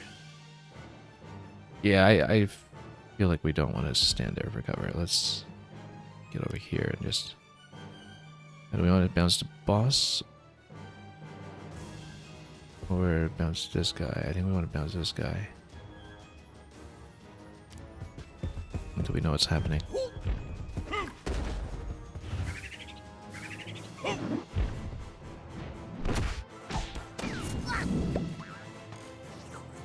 Because at this point we can magnetize and stop, right? And then we would kill one.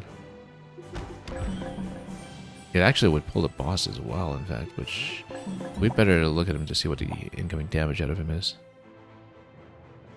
Heavy, but it would allow us to kind of move everything within range here. Let's... Yeah, and then we could do a massive hopper stopper. I think we should just do it.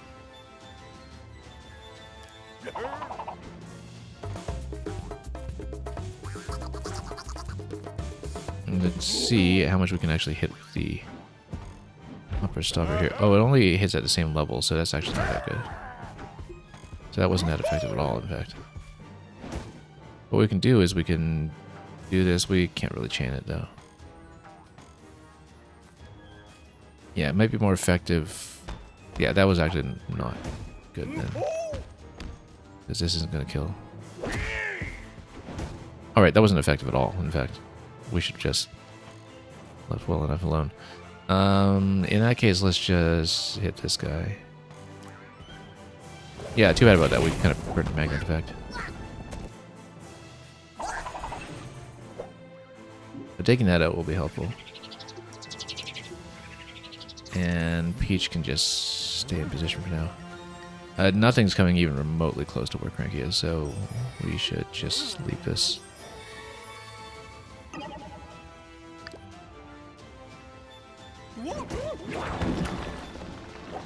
Look at that, he totally is a shark of sorts. Yeah, we actually should have done something defensive there with the Overwatch. I don't think I would have been in range, though, for him. And look at that, he's going to get this beautiful chain combo there. We can't do anything about. Yeah, too bad we spoiled the magnet.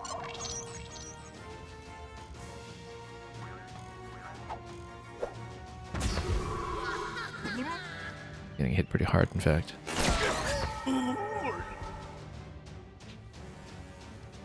Okay, that's fine. What we will do is see if we can maybe do a pickup on DK. Because we can, then what happens is we do a shield toss. And then using that, we kind of toss nice and close, and we can try to get a stomp.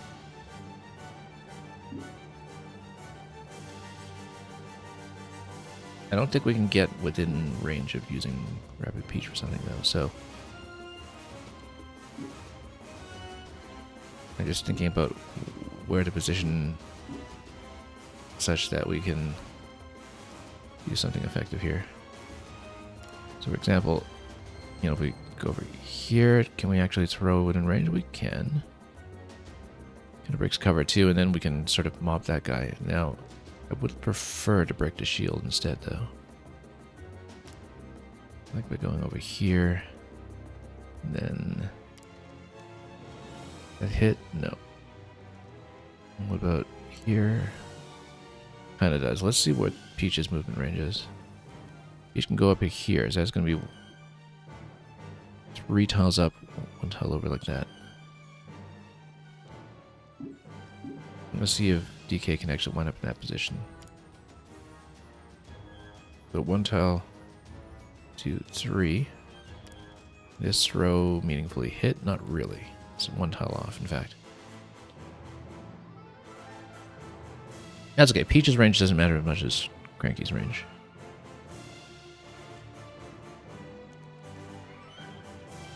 For that kind of thing. So, yeah, what I want is for some bounces to happen over here so DK can do a combined stomp. So, what we'll do is here, grab. Come back behind this cover. It's not much of a cover.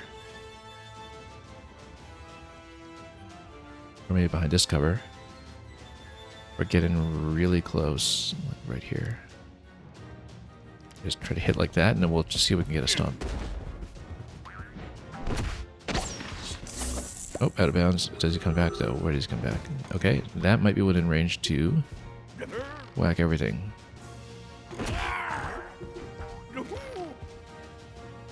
Let's do it.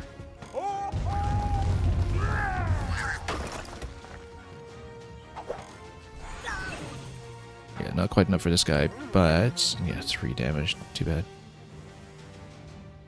We can probably pop it with Peach from this position.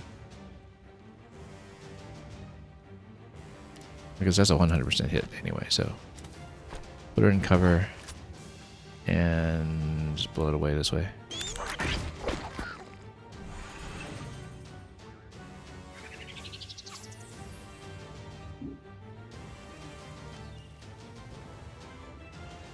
Now, what's her healing range here? Not within DK range. So, we should get back here. And yeah, just hit with Cranky. We're a little bit spread out right now for some of the jump effects that I like to do typically. Oh, we lost our high ground advantage. Oh, it's too bad. But this means we can drop this one, perhaps.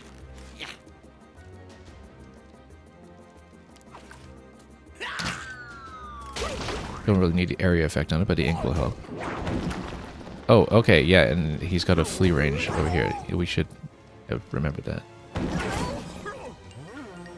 Yeah, so he does try to run away. So we should put on the Snake Eye then, for sure.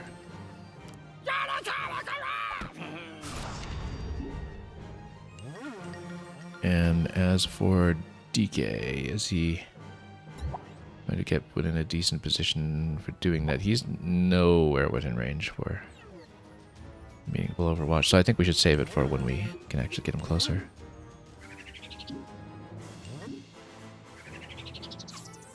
In which case, let's go enemy turn.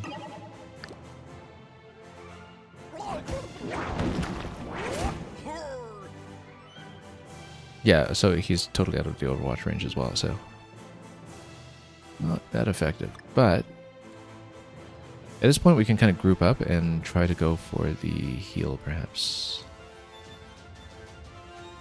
Because this guy's way over here. DK can also do some kind of jumping across. I think he goes this way. This way. And I should pick something up to whack this guy. We can in fact grab the bounce block. Let's see if there's a better one on the way. I think it's really just bounce blocks when it comes to effects. But it would be more effective to grab one over here that's going to be out of reach later. Can we jump? Warp. And then at this point here, even though we're kind of directly within range, let's go like this, because then we... Well, we don't want to get bounced out of bounds, so let's see how close then we can get.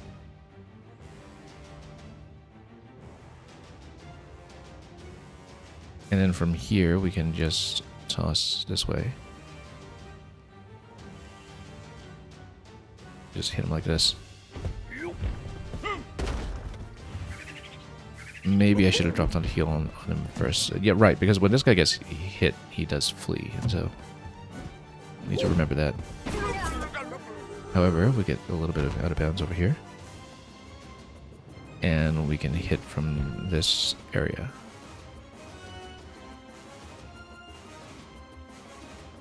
I'm trying to see if we can get within range of anything interesting.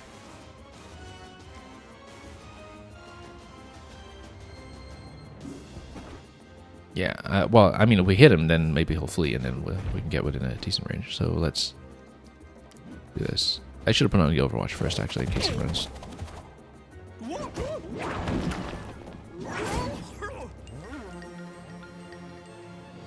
I mean, he's right here. Let's just put it on.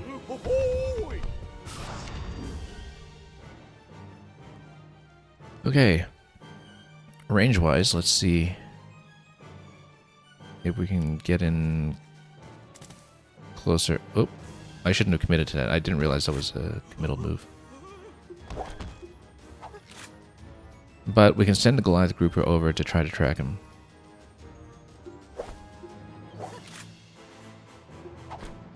I kind of like that idea. Because then if he moves, DK shoots him. If he doesn't move, then he gets within the explosion.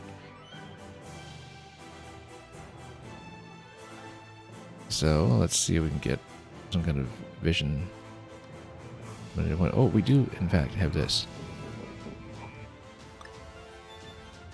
And we can just jump on top of DK and then smash him this way.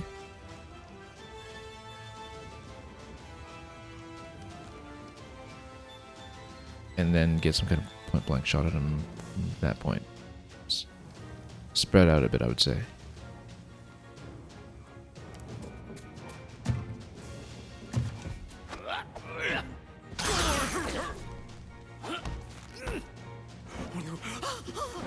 And then just shoot him directly. Enemies within range fall asleep. I wonder if it even works on them. I don't know if it does, but we obviously want to tap him for damage first.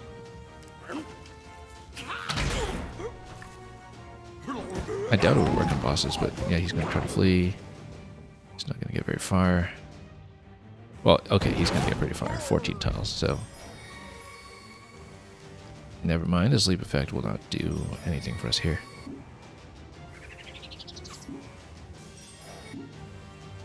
I think we should just pass the turn.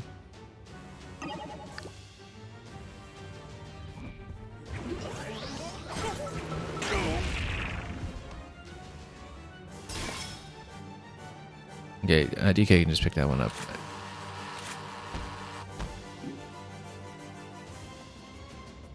Possibly. That would reveal the spawn, but that's okay because revealing the spawn... Tropical Hopper, yeah, might not be that bad an idea.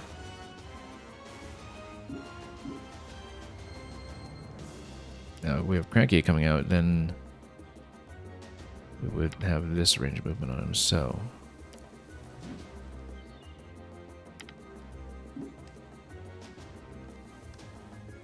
However, we have DK coming out on this side.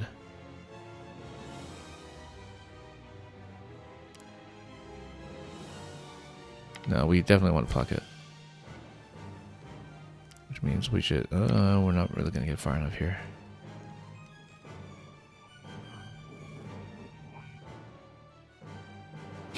We should just try to burn this guy down. I bet we could do it too, because, yeah, DK can make him flee. So, let's just jump it. Maybe use the movement initially to bounce him with the block. And stand over here so we potentially get a clear shot at him. Or bounce him back like this, because then, you know, we can potentially even get out of bounds damage on him. Let's just try to do that. I don't know if we have much directional control over bounce.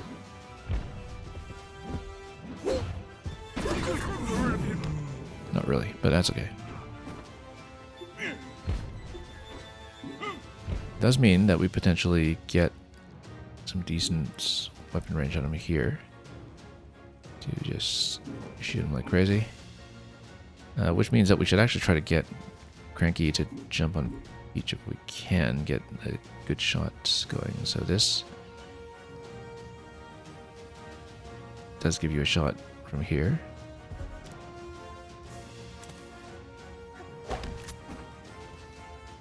It might get him to flee, but that's okay. We'll just take the shot. Critical shot too, and with honey. That's great.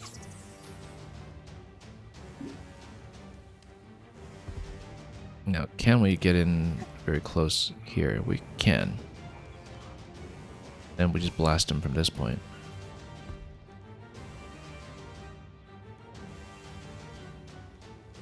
I wonder what happens if you hit the spawn point with it. We don't want to hit our bomb, though. That's the issue. Because we want it to actually have a chance to detonate. That's okay, because it still has half health after that, so it might even be able to hit, depending on the turn order. That.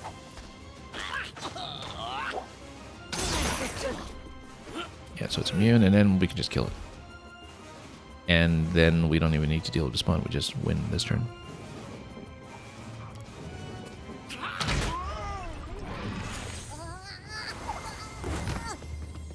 Oh. Looks like we cured whatever happened there.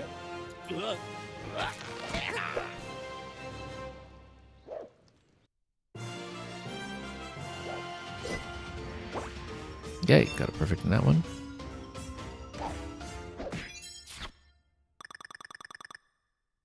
New weapons available. Visit the Battle HQ. So that does it for World 1, it seems.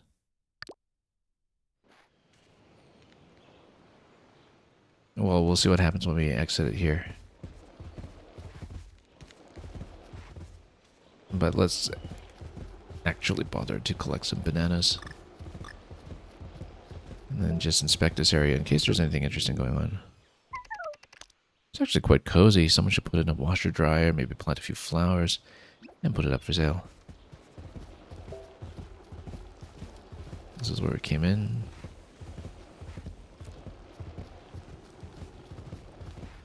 Yeah, I love the huge range of movement on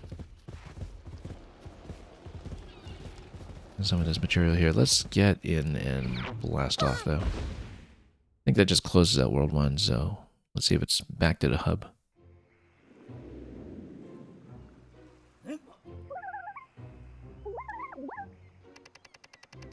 What's that bridge? Of course, the Rabbids we liberated from the Megabug's grasp but built it. So if I have actually collected all the puzzle pieces available, 5 out of 20 would mean that I'm a quarter way in. If it's paced that way, well, we'll see. I've seen something similar at Peach's Castle. Seek to make amends by building all sorts of useful things to aid us. Bridges, revelatories, weapons. Hurrah for the non-stop productivity of guilt-ridden employees. We still need one key, and there's not a lockbox or potted plant inside. Let's use the bridge to investigate a reef. It would make sense in connection with there being 4 challenge islands as well. But anyway, Rabbid Peach, stop being selfish.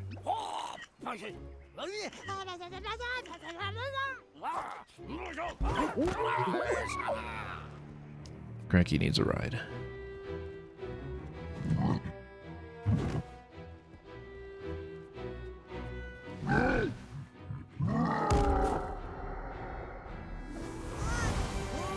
Rabbid Kong still wasn't entirely happy about this, but has decided to reconsider from his primal instincts. So, we came out from over here. Let me just back up here just to see what we're dealing with. Oh yeah, that's all the material we covered. Right, because this just opened up this way.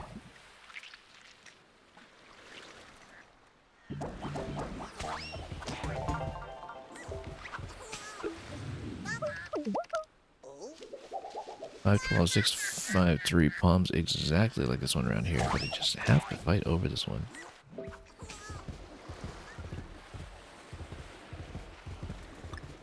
So yeah, okay, this is going to fight one of the next world. I think this might actually be a good, appropriate cutoff point because it might be better to just do that world as a chunk on the next stream instead. But what we'll do first is take a look at how we're doing in terms of our available resources. So we have a couple of new weapons here.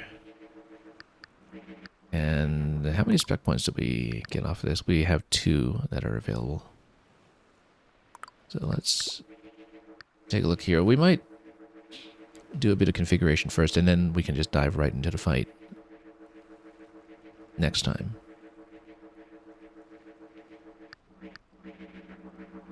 Yeah. So we've got a hopper bonus. We've got enough to really do a big upgrade across the set here. Yeah, because it looks like... Oh, there's actually quite a few more unlocks. So, didn't realize that it extended this far. I'm just not having bothered to scroll this far previously.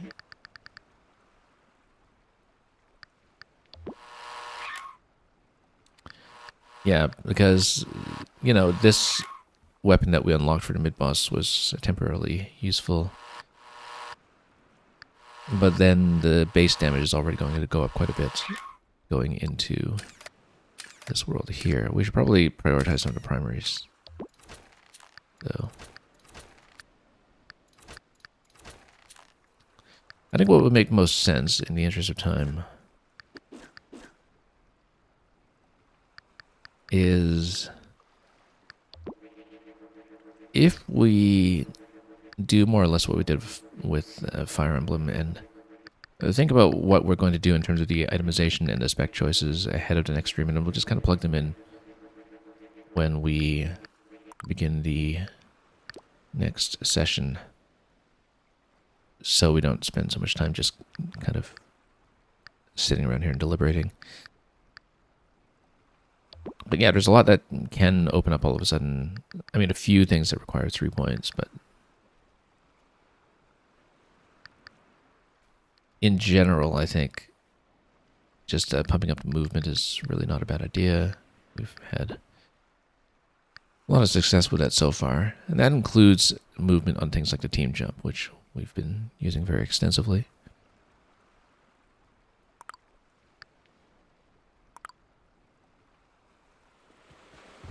But I think, I mean, you know, we're beginning here.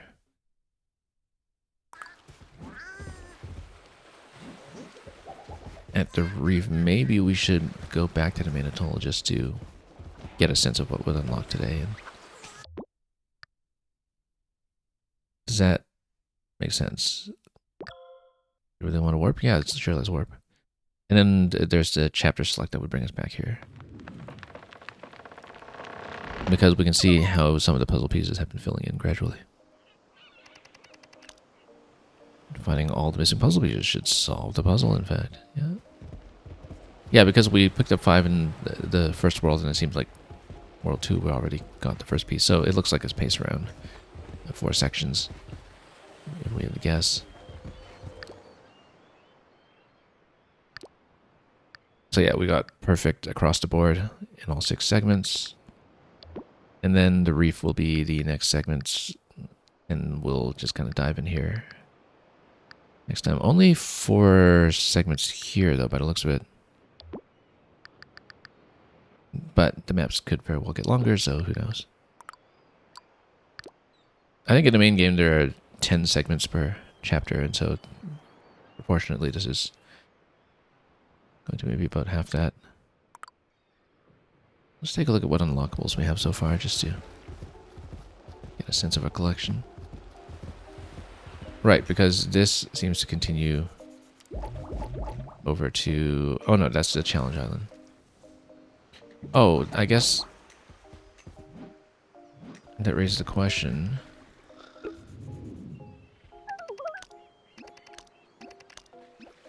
of whether any challenges are available. No, it looks like we complete the main story first. Yeah, that's much better than how it works in the main game. Because in the main game, you know, every challenge is tuned around the world immediately completed before, and then there were scaling issues for sure that made everything in the early worlds a little too easy. But it does look like some of this has lit up, though. Am I wrong? No. But we can open this, because somehow I missed it. We got Donkey Kong, rather important. Rather critical character here.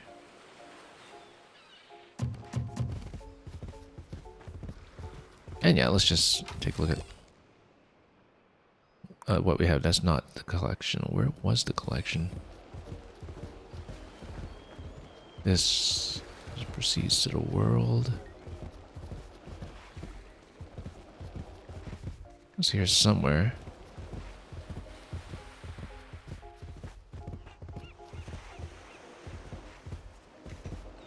I completely lost track of where we can actually see our collectibles. Oh yes, it was over there. Buy all these tribal rabbit masks. So yeah, this is what we have so far. We have got some of our models.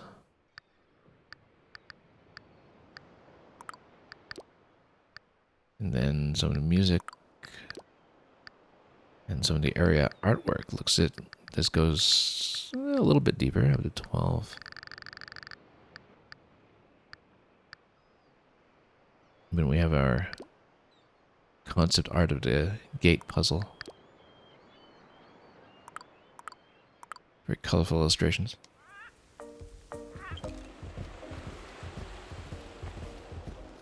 Okay, I do think this will be an appropriate place to stop, though, so we'll determine what we want to do in terms of plugging in the spec for these characters and suiting them up for World 2.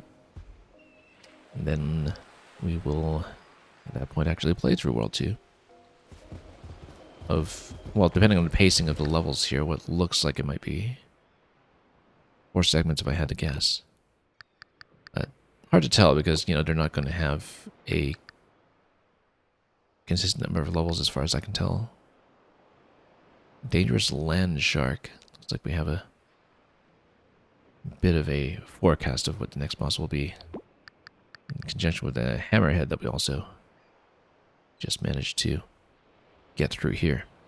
But yeah, perfect across the board so far, which is nice. No need to redo anything for that. And we will continue that on the next stream. Thank you so much for joining me. And yeah, it looks like this will keep us busy on and off for the next week or so at least. And we will be back. Much more. Glad we started this now, too, to make sure we had enough time to address it thoroughly before the new mainline Donkey Kong game. It's in just about 3 weeks' time, I think. Thanks for watching. More tactics will come soon enough. And as always, enjoy everything you may be playing or making. And above all, fare thee well.